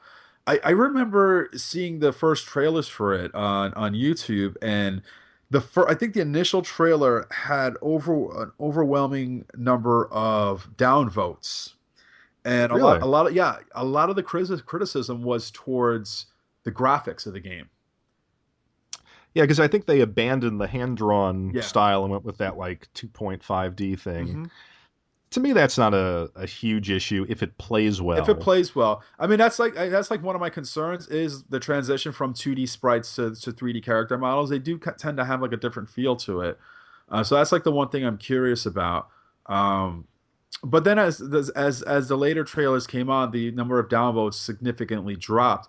I don't know if it has something to do with because I know eventually, yeah, Street Fighter V came out, and then I mean, very bare bones game. I mean, it's still. I mean, honestly, in my opinion, to me, that game isn't fully out yet. It's still an incomplete game in my eyes, and maybe that's probably saying, well, yeah, Street Fighter V may look great, but if it's a game that barely has any content, what's the fun? What's the fun to it? Yeah, I've been ranting and raving about Street Fighter V for some time on the channel and the podcast, Yeah. but yeah, I was bitterly disappointed. Although I think I read yesterday that they're finally going to come out with. They didn't call it in traditional arcade mode, Mhm. but they said a real versus mode against the computer, which Yeah. to me, as someone who's not doesn't really have the time to become an online player, like a serious online player, I think having a traditional arcade mode is vital. It is. I think a lot of people were in that position. Myself included. Like to play single player arcade mode, and I guess this is disappointing that what Capcom will release such a game with release a game like that with such little content. But I think that's just how the times are these days, where let's just release it bits by bits and try to cash in as much as we can. Um, I mean, if there's any one Capcom fighting game that stood out to me in terms of the amount of content in it, for me, it has to be Street Fighter Alpha 3 when they released it for the home systems. Oh yeah. Oh yeah. I actually splurged and I bought that on the Saturn about a Wow. year and a half ago. Wow. And it's just a brilliant, brilliant game. Yeah. I have Um, it. I got it on the PSP Alpha 3 Max, and just the amount of modes in that, it's ridiculous how many things that they have, how much content is in that game. yeah, and the interesting thing about the Saturn version is a lot of people say that it's actually better than the Dreamcast I heard that. version. It has all of the modes, and you really sort of just appreciate not only what a technical achievement the game is, but what the Saturn could really do. Yeah, exactly. So yeah, that was. I mean, I have no issue with Capcom really prior to this release, Hmm. but although I know people are angry about Mega Man and Resident Evil and all of that, Yeah. and they have a right to be, but yeah, this one was particularly bad. Yeah, Particularly bad. they could have done a lot more. And going back to Alpha 3, and that's like the one thing I loved about Alpha 3 was the World Tour mode because of all the handicaps put in place in Mm. some of the matches. And I would think that they could have incorporated something like that into future Street Fighter releases. I actually I find those to be fun. Yeah, I mean, theoretically, those types of any sort of old school mode should be very easy to put into these games. Um, I know they're trying to make it into an esport, Hmm. and to their credit, I think the whole Evo tournament on ESPN was very well done. I haven't seen the numbers on it as far as viewership, Right. but just the way they presented it was great.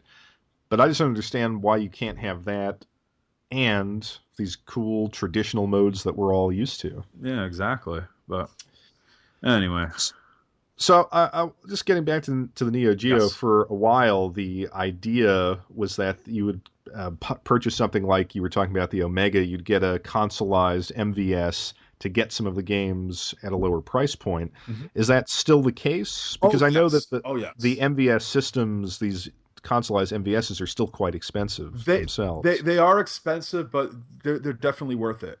They're definitely Okay. worth it because, like you said, because getting some of the games in MVS form are in some cases significantly cheaper, and also that not every game that was released for the MVS made its way to the AES. Some great titles, I'll say, for one of my favorite Neo Geo games, for example, the Shock Troopers, never saw an AES release, and its sequel, Second Squad. If you were to get an AES copy, which was released only in Japan, you're looking to spend a few $1,000s for it. Where I picked up my MVS card of Shock Trooper Second Squad for like $43. That's all I paid for it. Nice, nice. Okay, so there's still definitely a market for that. And uh, I don't have a ton of knowledge about this, but is it hard sort of identifying fakes? Because right, they're just a plastic shell Yeah. with a label on it. There are ways. The best website to go to is mvsscans.com with the hyphen between the MVS and the words MVS and scan.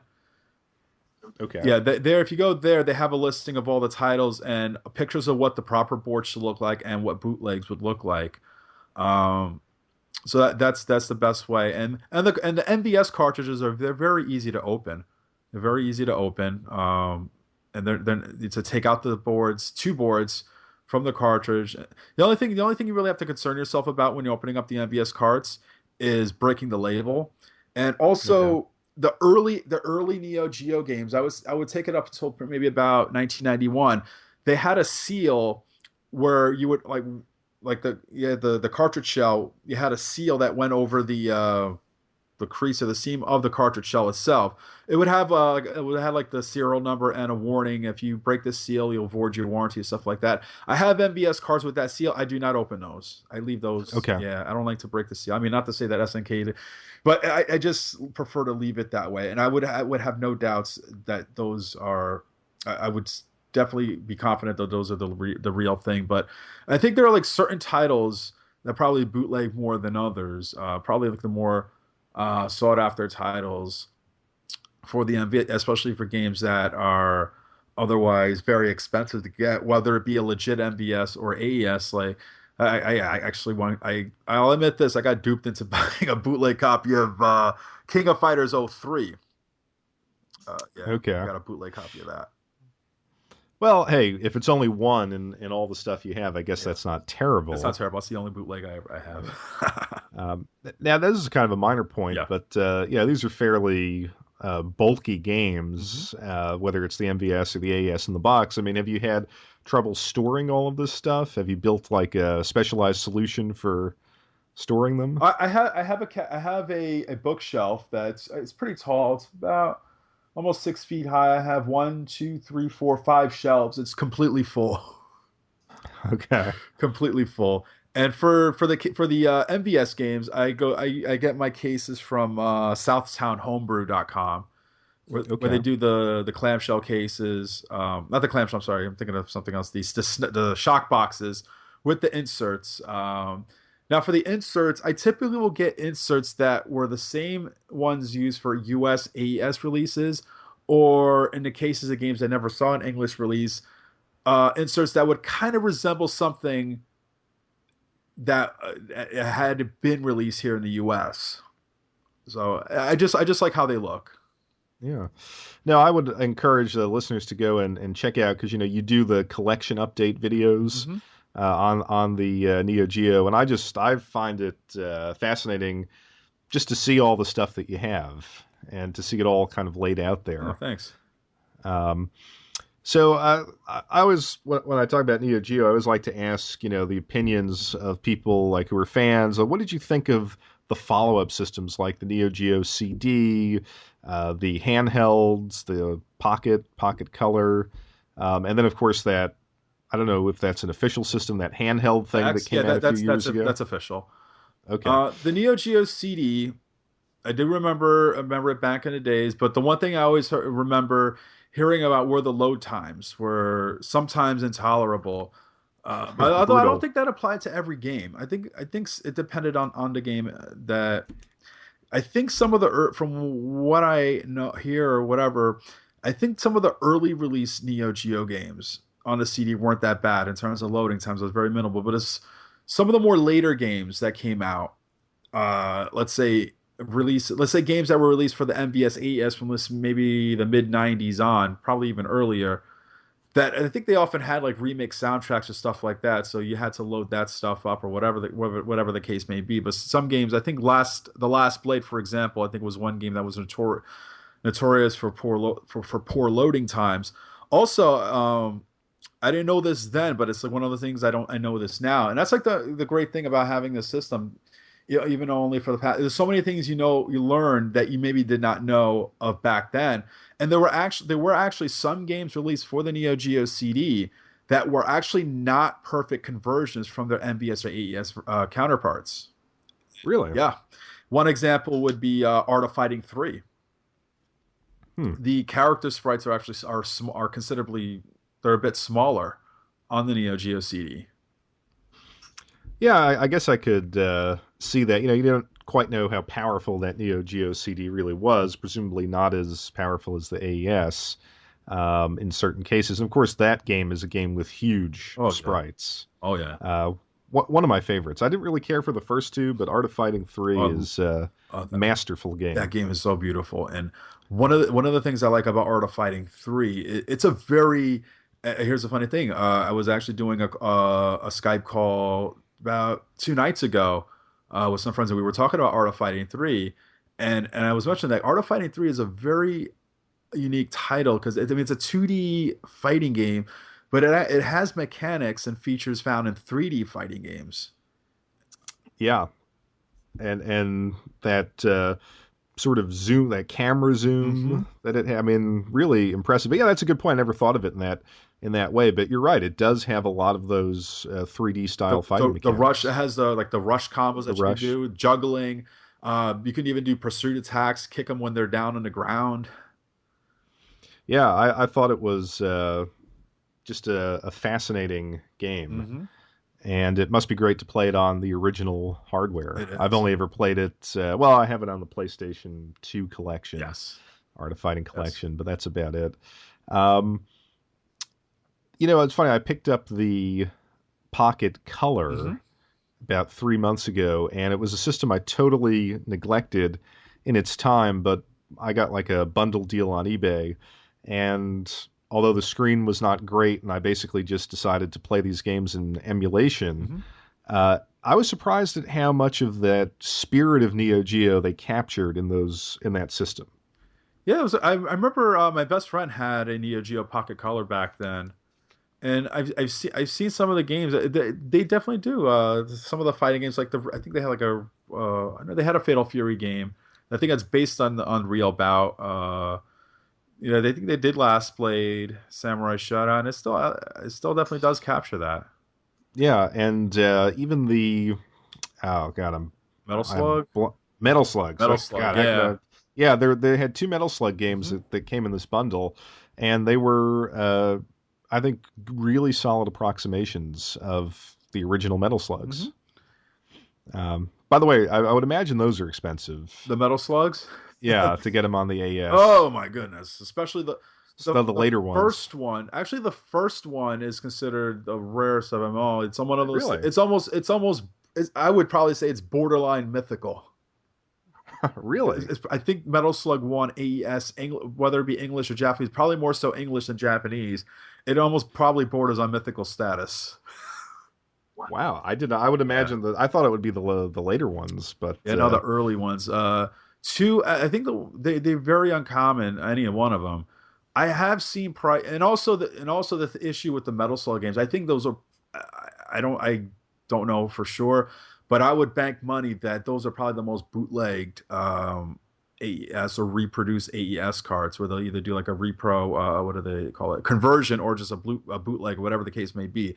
Though, from what I hear, the Metal Slug games you have to really watch out for if you're buying them, especially on eBay. Uh, hmm. yeah, it's really hard to. You really have to do your homework on it to find out whether those things are real or not. Metal Slug 2, Metal Slug X and 3. I think usually those uh, you have to watch out for. 4 and 5. I think 4 and 5 weren't as warmly received as 1, 2, 3, and X. But I've seen, well, I guess what if I would assume that they're legit copies.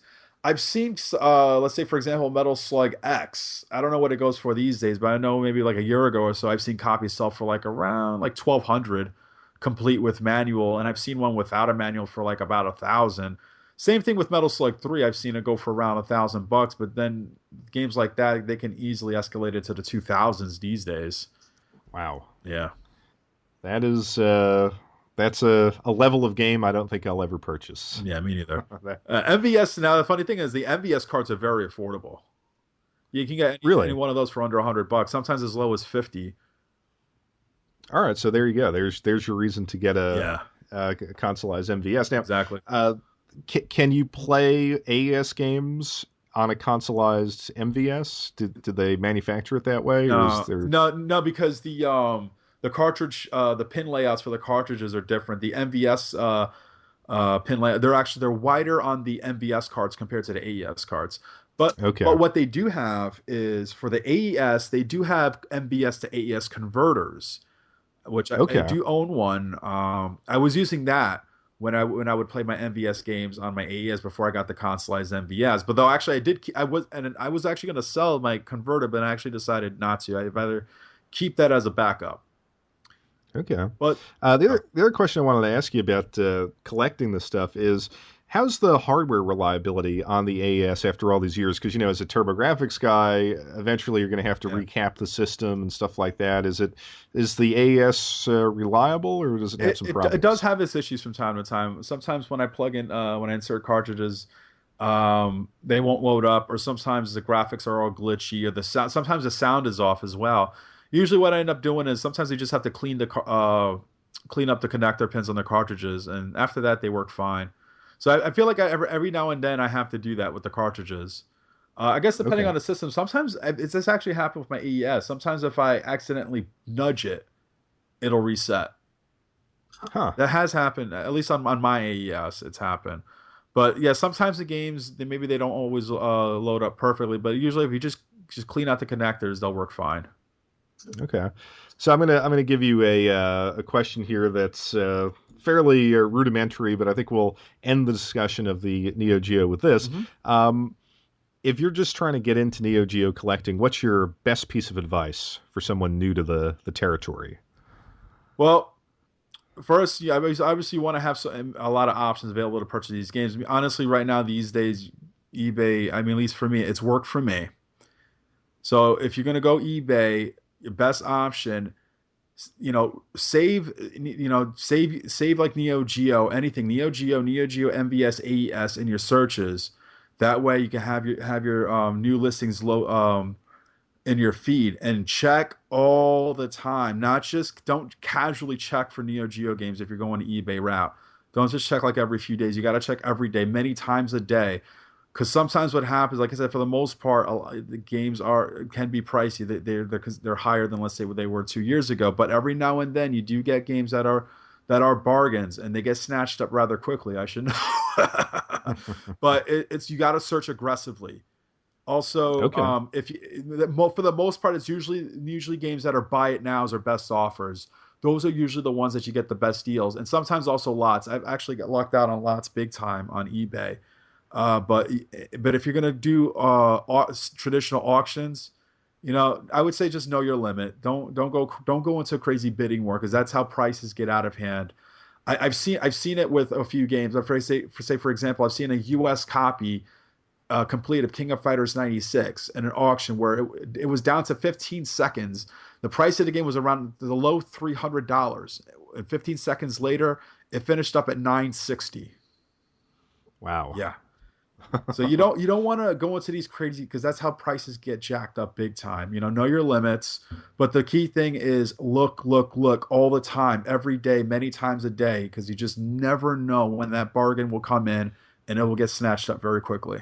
So you got to be Yeah, aggressive. I totally agree with that. There's a stigma, at least from some of the bigger guys on YouTube, that you always want to go out to the wild. eBay's terrible, but No, it's I think you're overblown. right. If It's if overblown. if if you're disciplined and you know what you're looking for, Mhm. it may take you 3 or 4 months in some cases, but you Yes, can still land a absolutely deal. right. Patience is the other thing. Be patient because that's you're gonna. Sometimes you might have to wait a few months to get that game to come at a really good price. Yeah, and for some of us, it's the only option. I mean, I don't know how it is for you in New York City, but certainly in New Jersey, the whole garage sale, Goodwill Mhm. venues, they're pretty bad. I Yeah, haven't found anything good in a long, long time. yeah. Here in New York, we do like that store I mentioned to you before, J&L Games. They're the only store that I've seen that has like a considerable number of Neo Geo games. Usually, at any time, they'll have about a dozen games, but for the most part, their prices are a bit high compared to what I pay for some of the games that they have, with few exceptions. Like I said, mentioned with like I said earlier with the World Heroes 2, they actually did have one time a U.S. King of Fighters 94 for what might sound like a lot of money, but it's actually reasonable. It was like 150. Okay. Yeah, and I actually tried to work out a deal with them to get that game. I was going to trade in a couple of titles, but it didn't work out in the end. But yeah, other than that, it's very slim pickings here. But even in a city this big, it's so slim pickings here. Yeah, I think probably the craze has gone on, the retro gaming craze has gone on for long enough now where whatever stock was out there to be Hmm. had has been bought up, I would Yeah. imagine. They say in Japan, interestingly, that because of the craze that's been going on here in the States, Hmm. that a lot of the traditional game stores over there have been picked through and they pulled stuff off and sold it to US collectors, and now you're lucky if you find anything even over there. I don't know how true that Yeah. is, but it wouldn't surprise me. Yeah, I wouldn't be surprised these days, but I guess it depends on how long this lasts. I mean, and obviously it's not going to last forever, but I mean, how much longer the craze will last? Who knows? It could be a couple of more years. I'll probably say it'll definitely at least for a few more years. It's funny. I did this. I attempted to do this survey, this North American retro gaming survey, and I tried to get it out there. And one of the questions I asked, I only got about 200 or 300 people responding, Hmm. but I said, what's the future of this of retro gaming? Right. Is it a a 5-year bubble? Is it a 10-year bubble? Will it continue steady growth into the future, or is it set up for an immediate destructive collapse? And probably the responses were split evenly down all of those possibilities. So Yeah. that's kind of interesting. I mean, on the one hand, I don't know if you were into baseball cards in the '90s, but I always felt like here in the Northeast that was a big deal, Yeah. collecting baseball Yeah, cards. I was big into it back then. Actually, more so in the '80s and in the '90s than the '90s. Well, see, I think it was still pure, so to speak, in the '80s, whereas the '90s you had those chase cards Yeah, and the sort of manufactured scarcity came into play, yeah, and people were going nuts buying that stuff up, and that tanked. yeah. The Um, '80s, and also what I liked about baseball collecting cards in the '80s, it was a lot more simpler because back then it was only Topps, Fleer, and Donruss. That was it. They didn't have. yeah, Well, I think Bowman came along at one point as well. Fleer, Upper Deck, yeah, Topps, Fleer, Donruss, and then like Upper Deck yeah, came along. It was like in the and they it they started were the to first. get really wacky. I would say in the late 1980s with baseball card collecting, when you had more varieties and more versions of even within a specific brand, like say for example Topps, that there were more varieties of it. Beginning, I say around the late 80s or so, but before then, it was just simply Topps, Flair, Dollars, and then before 1980, it was just Topps, and that was it. Yeah, and it was, as a kid, I could buy a pack for like $1.50 and still feel, oh, I got a great card in the Yeah. '80s. Then when the '90s came around, it was like, oh, I've got, all the randoms, and The it became a kind commons. of yeah, the commons Yeah. of gambling. And it's funny, I have a good friend who is a massive baseball card collector, and I'm trying to get him on the podcast Yeah. because he can talk about, what happens when a collecting bubble bursts, Right. and what survives, what still holds its value. Mhm. Because I think Neo Geo is probably one of the things that's going to hold its value It will. if this bursts. It- That would be Yeah. my prediction. It will be just on the fact that the product now the thing also, and I've seen a lot of commenters and content producers, referring to the prices of the games. So I was like, oh, they're so expensive. The main thing, and I sometimes I don't know, I mean, how right I am on this, but the thing that people have to realize that the production runs on these games were far, far, far lower compared to Sega Genesis, Super NES, Sony PlayStation. And then the other part of it was in terms of the AES. The AES was not intended for the mainstream audience. It was not intended to be a mass-produced, mass-marketed system. It was purely designed as a niche system for those that were really hardcore into buying. It was, how the Neo Geo often is referred to as, let's say, the Rolls Royce of gaming consoles. In a way, it's very true. And despite the fact that the system was expensive and not many were made, it lasted a long time. And I kind of like to compare it to the like a Rolls Royce or a Mercedes or like a Rolls Royce or something like that. And that the same thing, Rolls Royce. I mean, how many Rolls Royce cars do they manufacture each year? I doubt they make many, but do they still sell? Do they still continue to manufacture them? They of course. I mean, it's not something that Rolls Royce is still around, right? Yeah. In Okay. fact, Sure. they're owned by BMW. Okay, I just want to make sure I didn't mess And up that part. But yeah, they're still selling them. I was in Munich a year ago. cool. At the BMW headquarters, and they did a press conference for like the latest Rolls Royce, and where the thing was like 800,000 but euros they or still something, make but they're them, still they there. sell them. And I guess the Neo Yeah. Geo was like that in a way as well, because it wasn't mass market. I mean, if the Rolls Royce, how can you mass market something like that? You can't. But you always have that niche market target audience that is willing to spend the money like that. And I guess the Neo Geo SNK, I guess they knew that. So, they were still able to still sell software for the system for a good 14 years. Even today, in the homebrew market with companies like NG Dev Team, I mean, they make new releases about once a year, and they go for like $400 or $500, and they don't make many cartridges. They probably only make like a few dozen cartridges, and whatever few they make, it sells out. Yeah, and then I think the other side to that too, not only do you have real scarcity, but you also have absolutely masterful games, mechanically and artistically, Oh yeah.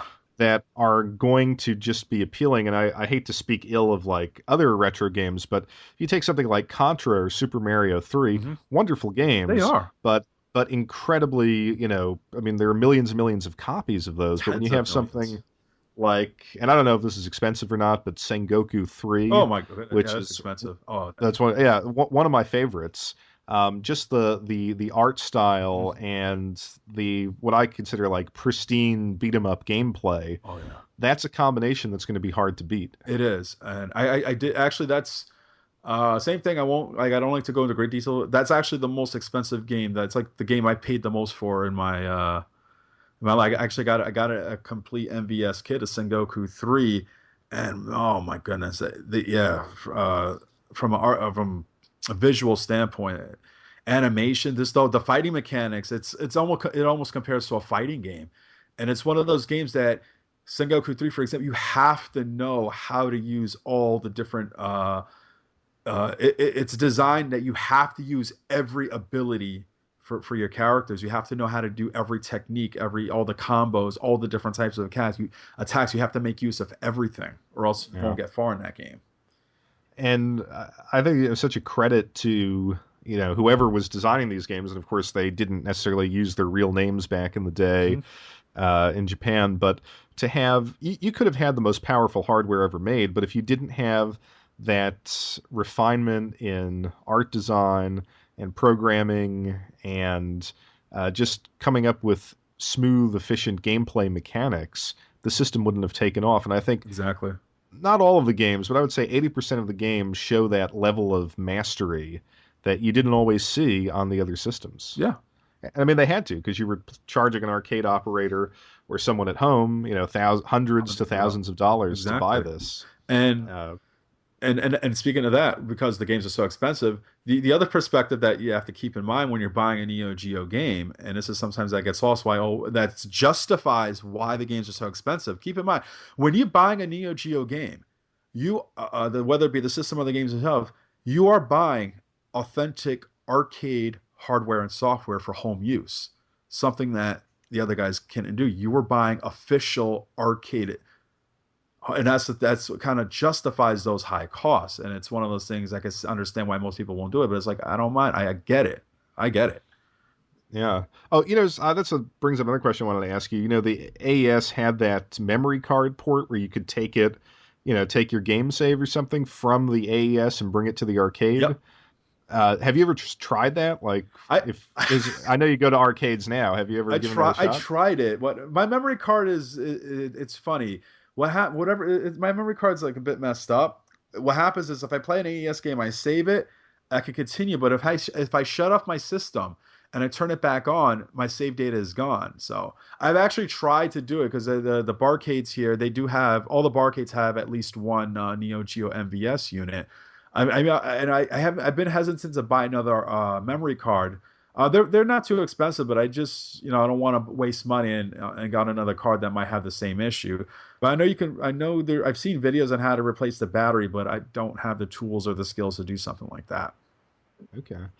Yeah, so I wanted to talk about, another type of video that you do on your channel that I really enjoy are the trips to the arcades. Oh man. And rather than just, just filming it and splicing it together, you're actually talking about the machines. You do it in real time, and I appreciate that approach. So, do you just stick to arcades like in New York City, or are you one of those people that travels around to arcades? I have been to arcades outside of New York City. I've been to Fun Spot in New Hampshire a few times. I've been to the One Up arcade in Denver, Colorado, back in 2013 for a Kong Off 3 event there. Um, I've been to a few arcades here in New Jersey. Have you ever been to Yestercades in Red Bank? I have not been to the one in Red Bank, but they opened one up in a town called Somerville, Okay. which is in the central part of the state. And I was driving down the shore, and I happened to see that on the GPS. So I was like, okay, I'm stopping off. Amazing, amazing place. Yeah, it's a fun place. I love. I've been the Red Bank one. I've been to a few times, and I love the setup for it. The fact that it's just a lot of arcades, and even they have the home consoles set up there for you to play as well. I mean, Yeah. everything from like Atari onto to modern day systems. And one of the things I like about Yestercades is that when you're outside Yestercades, they actually play um, I guess you could say like generic arcade sounds.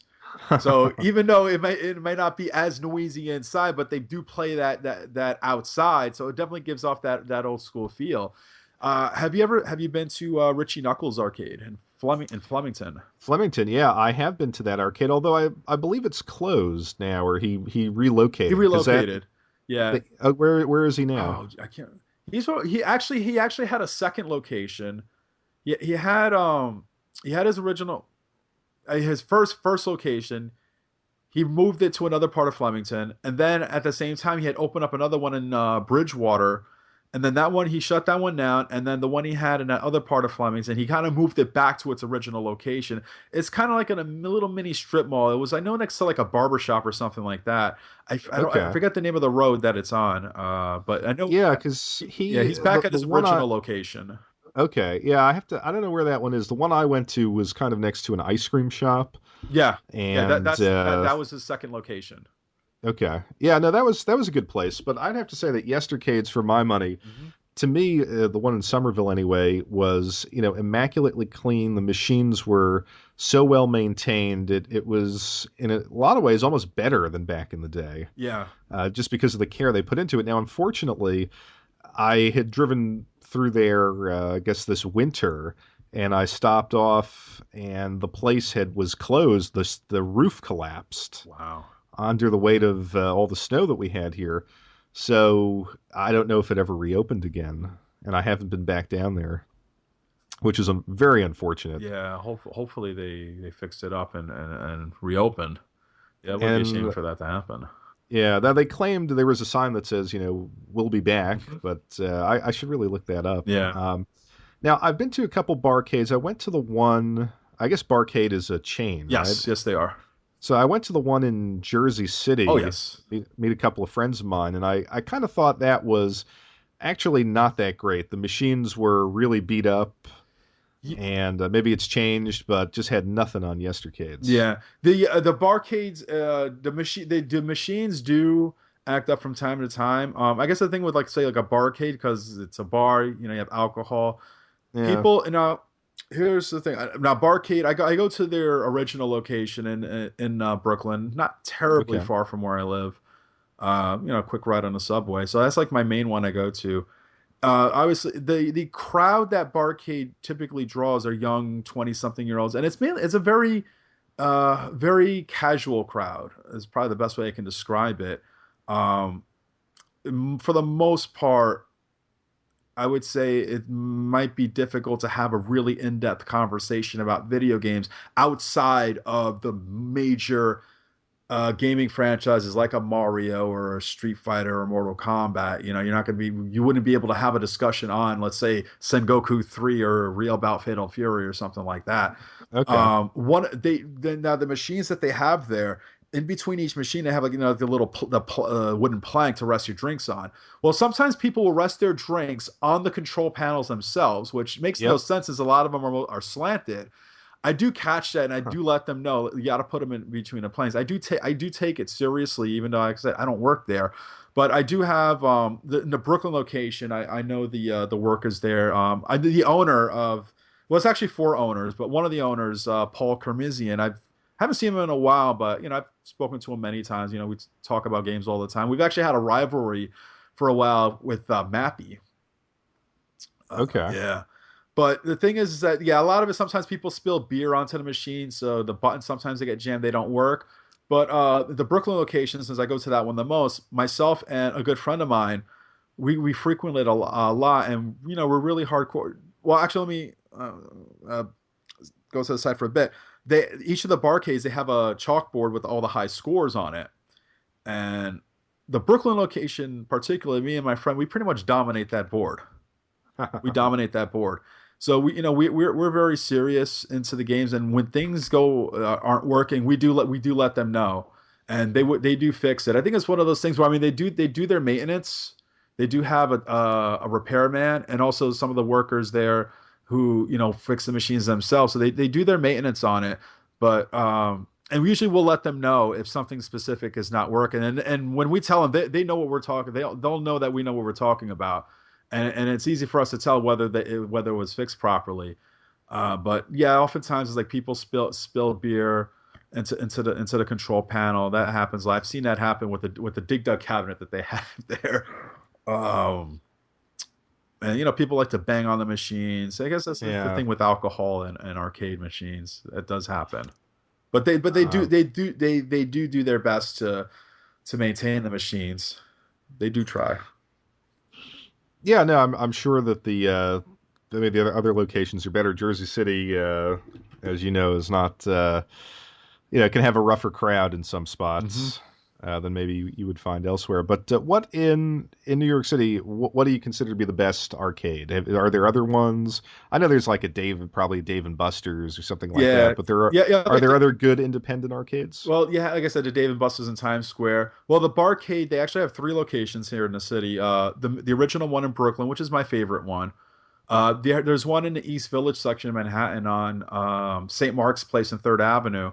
That one is actually the more unique one compared to the other. Well, actually, Barcade has now in recent years put in games from the '90s and even the 2000s in. The East Village one has mainly '90s games, mostly fighting games, which is something that they had not had in a long time. It wasn't until the St. Mark's location, which opened in the fall of 2014, is when they finally put fighting games into their venues. But they mainly been focusing on the '80s. But I think now they're kind of more modernizing more recent games. My reasoning would be that the general core age audience of Barcade, pretty much remains constant in the '20s. Where if you're when it opened, it was 2014. In 2014, I was 26 years old. So if you were 26 years old in 2004, excuse me, you would probably still remember games from the '80s. But if you're 26 years old in the year 2014 or 2016, excuse me, you're not going to know the games from the '80s. So Yeah. they want to kind of give you games that kind of still the younger crowd would know. Yeah, absolutely. Yeah, that's the one thing I did notice about the Jersey City location. It's like, oh wow, we're firmly planted in like '85 here, Yeah. with a couple of exceptions. But Mhm. it- I've since we're roughly from the same area. I've got to ask you about an arcade. I don't know if you went to this place or if they had other locations, but in northern New Jersey on Route 22, Right. there was a place called Sports Park USA. Hmm. Did you ever go to that? Like that was my arcade as a No. kid. All right, so I can't find it's so funny. The building is still there. Right. It is a skating rink now, but it was like a massive, almost like one of those uh, bubble stadiums, with like the white bubble roof, Oh, okay. Yeah. And and it had AstroTurf on the oh inside, and wow. it was just huge, filled with all the games you could ever want to play. Wow. No, I never heard of that. And then it became I don't know, a hub for moving drugs or something, and they That's closed it down. But I can't find any information or anyone who remembers this outside of my circle of friends. So I didn't know if they had one in New York or something. But No, doubt it. what was gaming? As you said, you've lived in New York for most of your life. What was it like in the good old days of gaming in the city? Were there any sort of particularities about being a young kid in the SNES Genesis era in New York that made it different? Did you get releases sooner? Yeah, I think. Well, that actually was a huge impact because certain things, let's say for example, the TurboGrafx 16 Yeah, test market. was test marketed in New York City, Yeah. so we did get certain stuff before we would get certain things before other parts of the country were. And I think that's the reason why, like for example, I'll use the TurboGrafx as an example. I've same thing. I I see videos and read viewer comments in regards to the TurboGrafx, and it seems like a lot of the common thing is I've never seen one before in person. And here in New York in the '90s, there were plenty of stores that carried the TurboGrafx 16 in its games. Plenty of both chain retail places like KB, Babbage's soft or electronics boutique, Toys R Us, and even mom and pop stores. Plenty of stores here in New York in the early '90s carried TurboGrafx 16 games. Sadly, they're all gone, but I knew plenty of Yeah. places that had carried TurboGrafx games. It's funny you rattling off those store names. Those were all the stores that I went into. Babbage's Electronics Boutique. I think there was a place called Egghead Software. Hmm. I love those stores. Yeah, I bought my Turbo Duo in '93 from Electronics Boutique. And that was back when they had a soul, when they weren't all GameStop Yeah, and then as their You corporate also had owner. Funko Land back then as well. Oh yeah, Funko Land was interesting because if sometimes people post their used game prices, like they have an old flyer or something, and I look at that and I'm like, Wow. why the hell did I not go to that store Exactly. sooner? And I'm going to use Funko Land as an example. One of the most common video games ever, Super Mario Brothers. I mean, if you go to a retro game store or convention, some people will ask for like I've seen as high as like $15 for Super Mario Brothers. One of the most commonly produced games ever. I remember back in the days in Funko Land, I think a used copy went for I can't remember the exact price. It was either something like 50 cents or a dollar. 50, It may yeah, have been a even lot, of 50 those cents. games. The buyback price was like a penny. Yep. The buyback price was a penny for Super Mario Brothers. It was funny because I only ever got to go. They had one on this. I mentioned this Route 22, which was like kind of like the main hub in northern New Jersey for all the stores, and they had it in the worst possible location on that road. It was sitting like in an island between two lanes of traffic, Wow.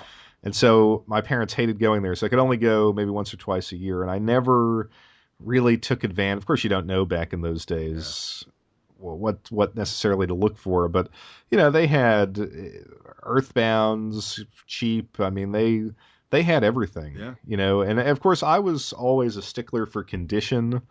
So sometimes you get a box that was beat up and Yeah. I would just pass on it, but I'm kicking myself now. Yeah, I hear you. I hear you on that. I'm the same way. I could be a stickler for condition, especially when it comes to disc-based games. If the disc is Yeah. scratched up, no, thank you. If the case is badly cracked, no, thank you. I think you have to be. One of the things that shocks me, I don't know if it's different in some of the stores you go to in New York, the retro game stores, but we haven't adopted the Japanese practice of putting these expensive games in a little plastic bag and putting the price sticker on the bag rather than sticking it to the game itself. Okay. I that bothers me to no end because if I order games from Japan, Yeah. and they always come in like this very, very small plastic bag, almost like the original shrink wrap, Yeah. and all of the pricing stickers are on that. But I've gone to stores here where they want They do to take. they do that here. I know this is one store. Yeah, I know a few stores that do that. There's this store actually not too far from the barcade. It's actually in the East Village called Video Games New York. They're on East Six and Cooper Square. I've heard of them. Yeah. Someone did a video. Actually, a couple people have done like interviews with the owner. He's an Italian guy or Mhm. something. Yeah, Yeah, yeah, they do that. They do that with their games, and of course, there they all the really the more higher desirable games they put in behind a glass case, locked up, and then the less yeah. desirable games are out in the open. Well, I mean, those little plastic things should be on everything. Yeah, You know, but I they do put like some kind of like a plastic seal on the games themselves. Yeah, I've seen them do that. Um, I'm trying to think of other stores. I know that there's another retro store on East Third and First Avenue called 8-Bit and Up. They don't do it. They don't do that on theirs. And that other store, like I told you, I think they do it maybe on some games. Well, not on all. From trying to remember, I don't remember exactly though. Now, since we're on the topic of video game stores in New York, you were mentioning that you've gotten some good deals at that first one that you mentioned, J&L, was it? Yes. Um, do you find the prices in New York reasonable in general, or was that just an I exception? think that was just an exception. Okay, because I've seen some stuff here in New Jersey Yeah. where it's mind-blowingly expensive to the It is point that here. It is here. There actually have been two retro stores that opened up recently in Brooklyn. One of them is Gotham City Games. They're in Bay Ridge, part of Brooklyn, and another one called Brooklyn Video Games in Bensonhurst. I've been to both of those stores. Their prices are reasonable. They're small, both small stores, but I found their prices to be okay. But the stores in Manhattan, though, oh man, some games some of the prices for some games are outrageous. yeah. Outrageous. I'm always shocked at I guess if you have so much money, it doesn't matter dropping $200-300 a pop. But I don't know. I've seen some crazy stuff. Particularly, there's a place in Pennsylvania at that huge mall. I forget what it's called, King of Prussia Mall or Okay, it's like something. Philly, yeah, outside of Philly. Never been Yeah, there, it's but outside of Philadelphia. There's I think it's called J Street Games, okay. and it's a great store, great looking store. Um, but the prices are crazy, Yeah. and they opened up one in Somerville. I don't know if it's still open, but it was actually right by the Yestercades, Oh, okay. and they had a practice. Now they had a ton of stock and some really nice stock in there. Of course, they didn't do stickers were on everything. But what really irritated me is you get your games, bring them to the counter. There were no in a lot of cases the price sticker was on and was wrong, Right. or they would just like look it up on eBay before they made the sale, Oh. which kills me. Oh, come on. Yeah, that is a killer. But they had the absolute best selection of anything I've seen in New Jersey, Nice. which isn't saying much because there's not a lot of retro stores in New Jersey. Hmm. But I've been to a couple out in the Philadelphia area. There's one called Game Junkie, All right. which I don't know if you've been to the Too Many Games Now, convention. I've not had a chance to go. I would like to go, but I think it's like the location is hard. I don't drive, so it's hard for me to get to. Oh yeah, no, Yeah. you would need to because it's not. They say it's in Philadelphia, but it's It's not. not. If it was in Philly proper, that'd be easy for me to get to. Yeah. Yeah, but yeah, they're at that convention, and I always feel like their prices at the convention and in the store are crazy. Yeah. But speaking of conventions, you did a video. You were at the was it the Long Island Yes. Long Island. convention? Long Island Retro Gaming Expo. Someone was telling me that that's taken off. Was it worthwhile this year? It Or? was. It was. They expanded the floor space for this year's event because last year was their first event, so I guess they Okay. underestimated the turnout. So they definitely expanded the floor space for this year's event, and price wise, it's not bad. I mean, it's a single day event. If you go in advance, it's like $15. If you go advanced ticket for early bird, which you get in an hour early before everybody else, it's like 18. And then if you go there day of, it's $20. Actually, that's very reasonable. This one out in Philadelphia is I think I paid like 35 or $40. This was a couple of years ago Oh, just to get in. And at that point I was like looking at the prices and the condition of the games, and I'm like, why would I pick up such an expensive game here right. from a seller that I'll never see again with no buyer protection when I could do Exactly. that on And eBay? now, okay, now let's bring it back to eBay. And that's like so one of the advantages of buying games on eBay is that you get that buyer protection thing. If you buy, because that's happened to me, I bought on games that didn't work, and games I really wanted to get. Like for example, I bought Samurai Showdown 5 for the Xbox, and I got King of Fighters Evolution, which was 99 for the Dreamcast. Neither of them work. I was able to send them back, got my money back, and yeah, like you said, if you go to a convention like that, you buy it doesn't work. Well, you're out of luck. Yeah, so that's why I've never been a huge fan of conventions, simply because I'm paying the ticket price Yeah, and I'm not getting any deals. It'd be different if you paid $40, but and you you got had these amazing deals. exactly, But and then yeah, the cost of transportation to get out there as well uh, adds up. yeah, yeah, definitely. Um, so I always like to ask when I'm interviewing people, like, what are your thoughts on modern gaming? I always find it fascinating because I on this podcast I always complain a lot about modern gaming. What's your I, I take on I it? do. There are things about modern gaming that I absolutely hate. The big thing I don't like about this generation with the Xbox One and PS2, that was a huge turnoff, and this is probably maybe the main reason why I don't have either system. Mandatory installations for games, that just doesn't, I don't like it, and the amount of initial hard drive space that they give you is so little. I mean, you're forced to have to spend more money on an extra hard drive, and I'm already paying a few $100 for the system itself. To me, it really puts a cap on how many games you can have in your collection without having to uninstall then reinstall. That is true. It's it's funny. I had that complaint when they first came out, but it turns out that I haven't bought nearly enough games to run into that limit. Mhm. But yeah, they should. The problem for me is that it takes forever. And You get a that's the other thing. game, bring it home, and you can't play it right away. I mean, you got to Yeah. wait, and okay, sometimes it preloads, and you could play a certain level Hmm. or a certain something or other while the rest of the game loads in. But it's abysmal the way Yeah, they I'm design just not that. a fan of that. It's just it's the accessibility is not as simple as it used to be, where you plugged in the cartridges or the CD from earlier generations, and you'd be ready to play. Well, wait a few seconds for the game to load, but you're ready to play right away. Um, the play actually, I have a P. I had an Xbox 360. I sold it because I really didn't play it, and then there weren't too many releases I really wanted to get. I got a PS3, but I don't know if it's just all PS3s in general. Maybe it's just the one I got. Everything takes forever any process takes forever to do, and there's always way too many system updates and patches and so much crap to download. It's especially worse when you're not using it on a regular basis. And to Yeah, me nowadays modern gaming, they're no different than personal computers. I mean, I'm a computer guy. I love personal computers, but I feel that gaming systems and PC should be two different things. I don't think there should be one and the same. And it's like the big turnoff for me, for this generation, is that they behave too much like I'm not really much of a PC gamer. My whole experience of PC games is basically just Diablo and Diablo 2, and that's it. see, I really like PC gaming, and I actually think if there is a golden age of gaming going on now, it is on Steam on the PC. Oh yeah, forgot about But Steam.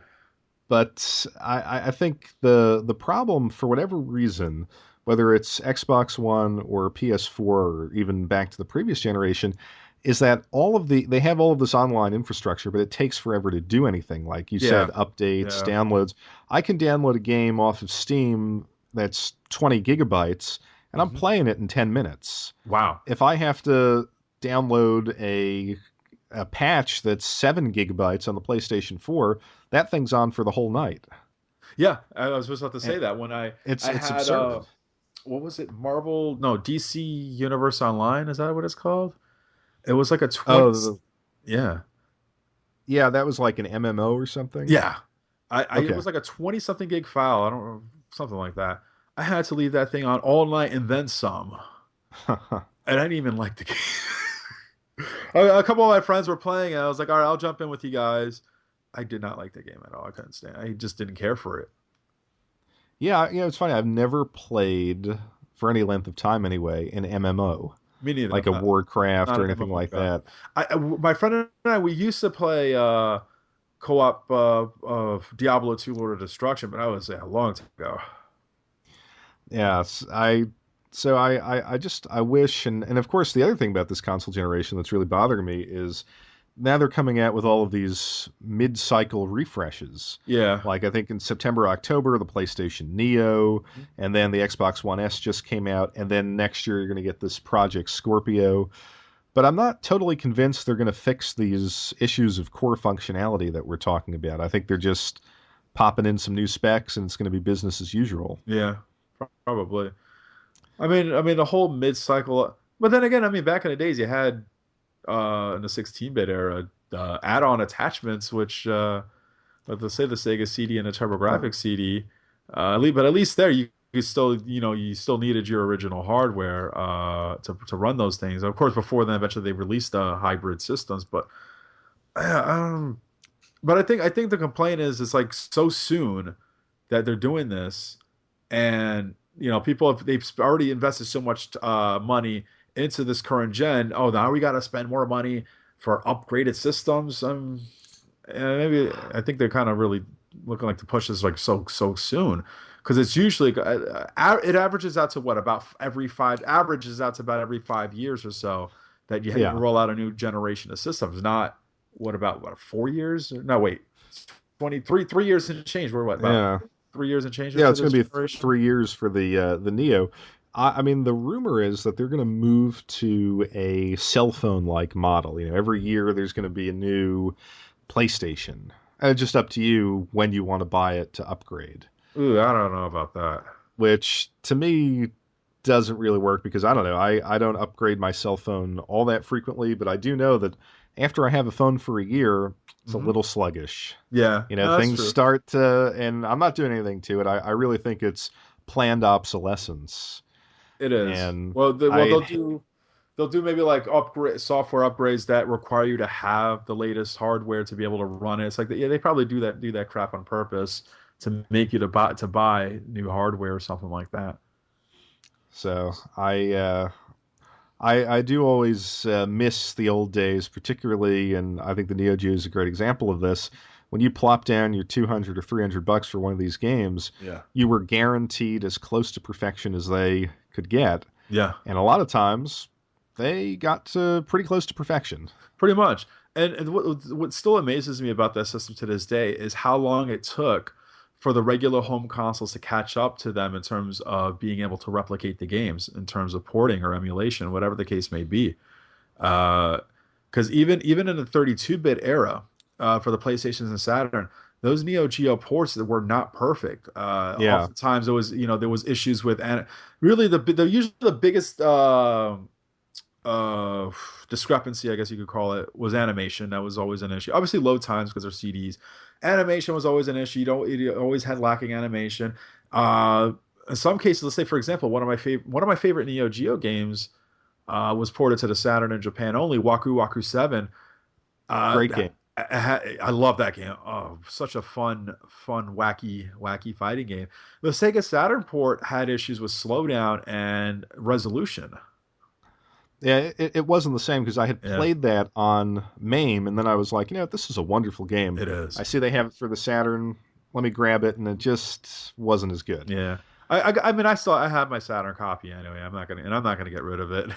Yeah, But absolutely yeah, not. and also audio issues also, because I have quite a few Neo Geo ports on the Saturn, and I have noticed that the audio quality isn't quite there either. Which is surprising. Yeah, Because you considering would it's on think with the CD. CDs, It's like the yeah, music. It's actually the sound effects. For whatever reason, the sound effects aren't right. I especially notice this like games like the Samurai Showdown 3, Samurai Showdown 4, where the sounds seem a bit like muffled or faded. They're not like yeah, loud and crisp, like on the Neo Geo. yeah. That's true. I'm funny because you're saying that, and I'm thinking back, and I do recall particularly fighters on the Saturn Yeah. did not have the greatest sound. Like even the Marvel versus Capcom series of games Hmm. sounded pretty poor. And when you compare it to like the Street Fighter Alpha series or Alpha 3 on there, which sounds great, Right. so wasn't sure why that was. But Yeah, me neither. I would think, yeah, CD-based systems should be able to easily handle stuff like that, but who knows? yeah. But the one system that I actually was very impressed with when it came to handling Neo Geo ports, and I just got it a few months ago, was the arcade card. I got the arcade card upgrade for the Duo, for the PC Engine Duo, and I picked up all four of the Neo Geo games ported to that.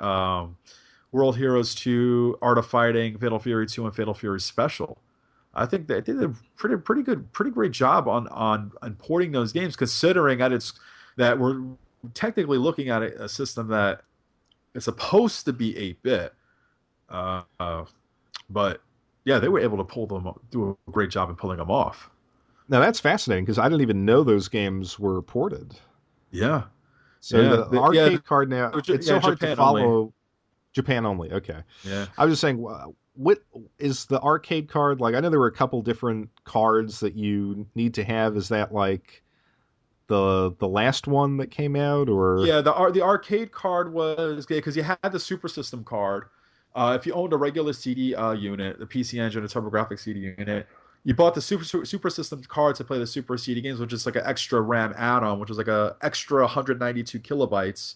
The regular CD unit had 64K. The Super CD added an additional 192, and then the arcade card added an additional 2 megabytes. Now they did make two versions of the arcade card. You had the arcade card Pro.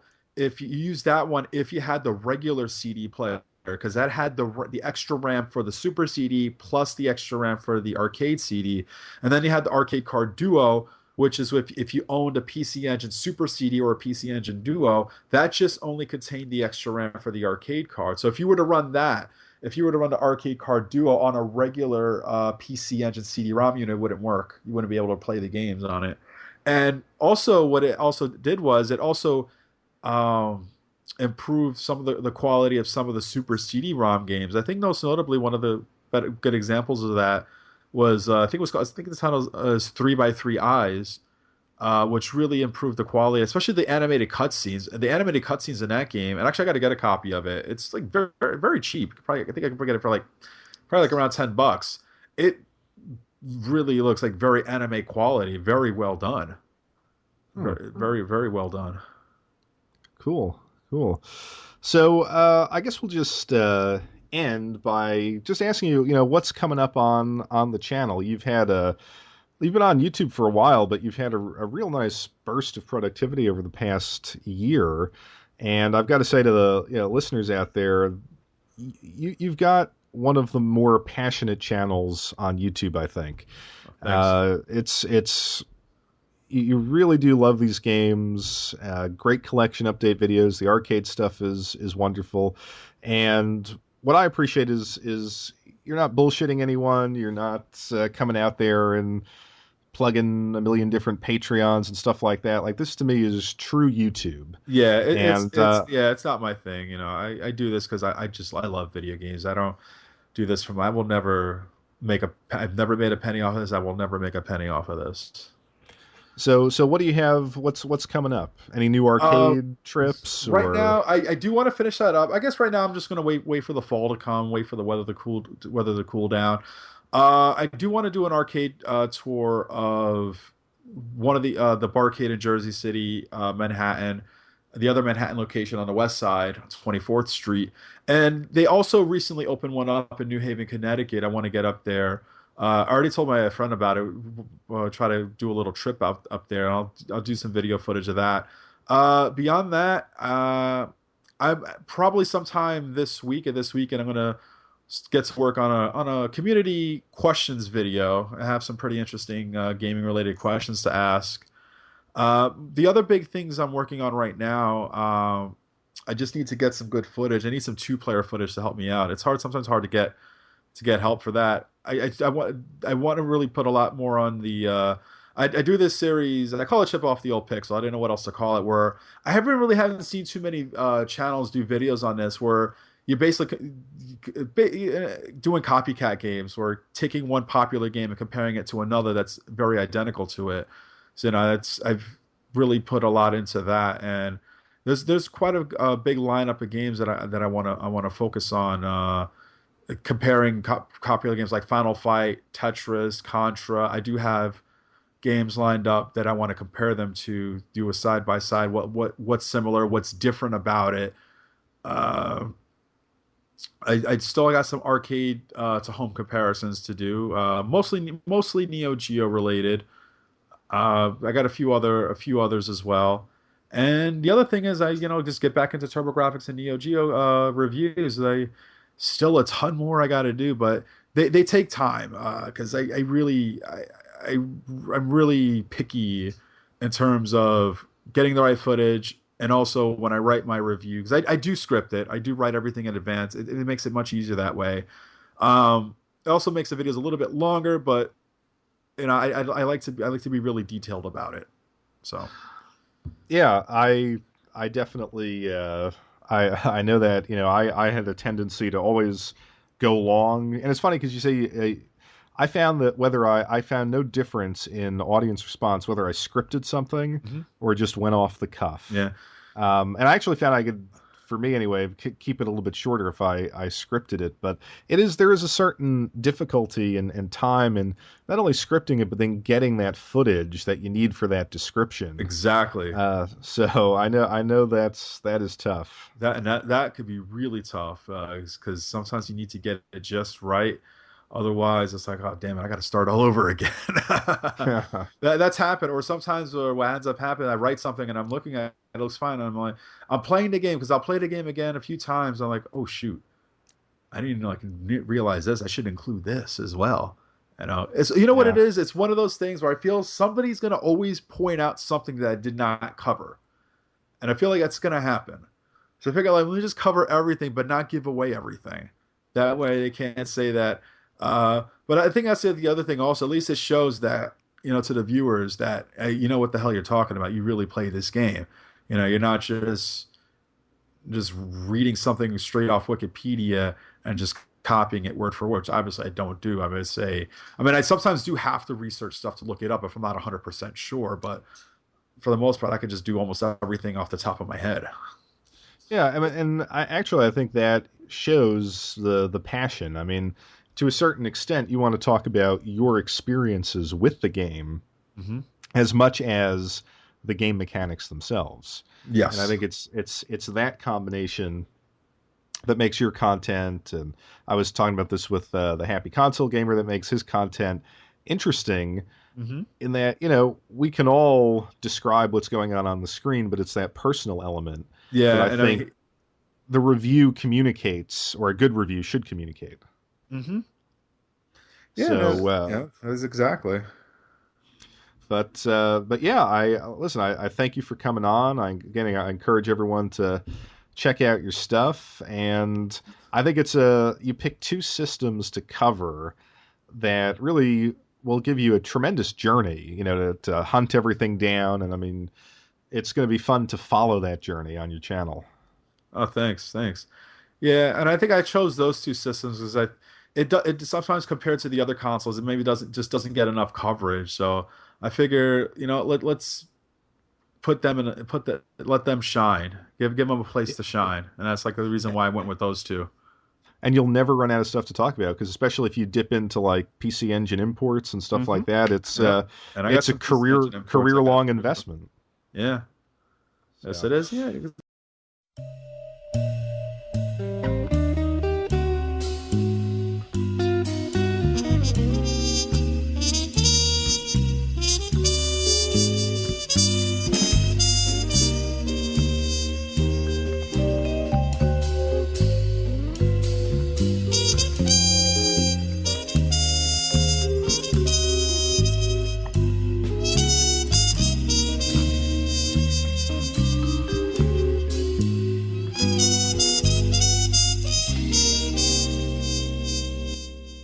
So there you have it, episode 10 of the Retro Critical Podcast.